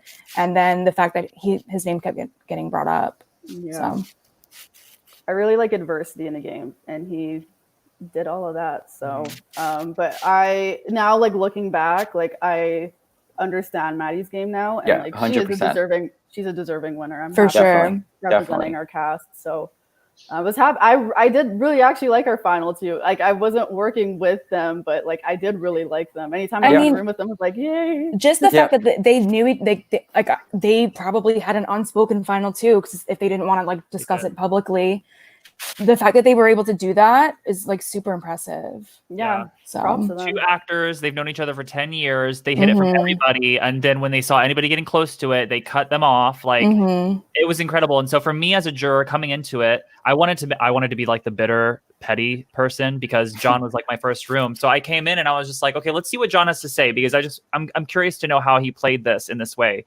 And then I cut him off because I was like, okay, so he didn't use the LOS on me. Yikes. But I voted for Maddie because I respected Maddie's game, because I tried to talk to Maddie multiple times, and she knew that I was suspicious of her and Travis. And I knew that she was using that, you know, but she did it in such a great way to my face. And I just respected that so much more than being backstabbed by John. Yeah, I mean, that's something we should touch on too, is the prior relationship. It's interesting that, I mean, we really haven't seen that much in Sequester of 2 people getting cast on a patron mini at the same time, knowing each other. And it's happened twice in one weekend. Like it happened on Friday where 2 sisters played, and it happened. Yeah. Wait, who were the sisters? Nicole and, oh goodness, Kristen.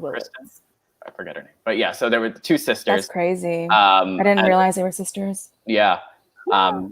and then it happened here too. So it was interesting, and it's definitely, I mean, I've always been a proponent. I would love to see people playing in the same, household and nobody knows it, and then someone walks out at the final four. It's like surprise, but it is, it's smart. If you know you're gonna audition, audition with somebody else if you can do it, right? Like, why not? You might as well try. That's wild. I know there's a sibling duo on Friday. I didn't get to watch Fridays, but interesting. Friday. Joe the show was robbed. Friday was a good one. I feel like Friday was kind of the opposite in that it was so high energy the entire time. Very cutthroat. Yeah. Yeah. But the final two question answers for jury was much better in yours and much shorter. So that was good. Yeah, I mean, that's about it. I feel like, this opens the door to other actors and actresses showing up. Who knows who we'll get next time? What big A-list celebs we'll get? Yeah, I know. I wonder if Maddie, like, when in the very beginning when Audrey was like, "Oh, we have a celebrity," I wonder if Maddie was like, "Oh, what?" Oh, yeah, you're right. I was in the room with her, but observation. Oh man. Yep. Go ahead, Devon. I was just gonna say I really want to vouch for a drag queen Sequester. I want to see that so bad. Oh my goodness. So bad. Do it. Absolutely. I'd be here for it. Absolutely. I think people yeah, we'll leave it at that. Any final thoughts from any of you before we sign off for the evening? I just love everybody. That's the theme, I think. I think that's the theme of our mini. Yeah. I love each other. Yeah. Don't be discouraged from playing again. Like you guys will excel for sure. Like playing the first time is so intimidating. It's difficult. I mean, it's always difficult playing, but like now you have something to prove because people did not really care for our mini. So use that as like not ammunition, but absolutely. You know what I'm thinking of. I'm sorry. Nowhere to go but up. Exactly. Don't let Joe the show's ranking of this mini, whatever it may be. Oh gosh, it's all love. It's all love. It's all positive reinforcement. But thank you all for coming on today. Thank you so much for having us. Thank you. Bye-bye. But say bye to the dog for us. I will. All right, y'all. So that will do it for the day. Thank you, as always, to our moderators for being in the chat. Thanks to Will from America for the theme song. We will be going live. Well, I won't be going live. It'll be the first day I'm not going live in a while. But tomorrow night at 8 p.m. Eastern for the draft for the upcoming Blood vs. Water private mini on Tuesday, which I will be a part of, which I'm already getting nervous for. I didn't think I would be nervous for it, but I'm already getting nervous for it. And there's a lot of big characters on there that have really shined in the past few days. So that will be a lot of fun. The Olsen private mini, we're not doing coverage for it, but it is happening here in, I think, like an hour or so. I think it's at 6. So go on and watch that. And that will do it. Thank you all for joining us, and I will be seeing you soon.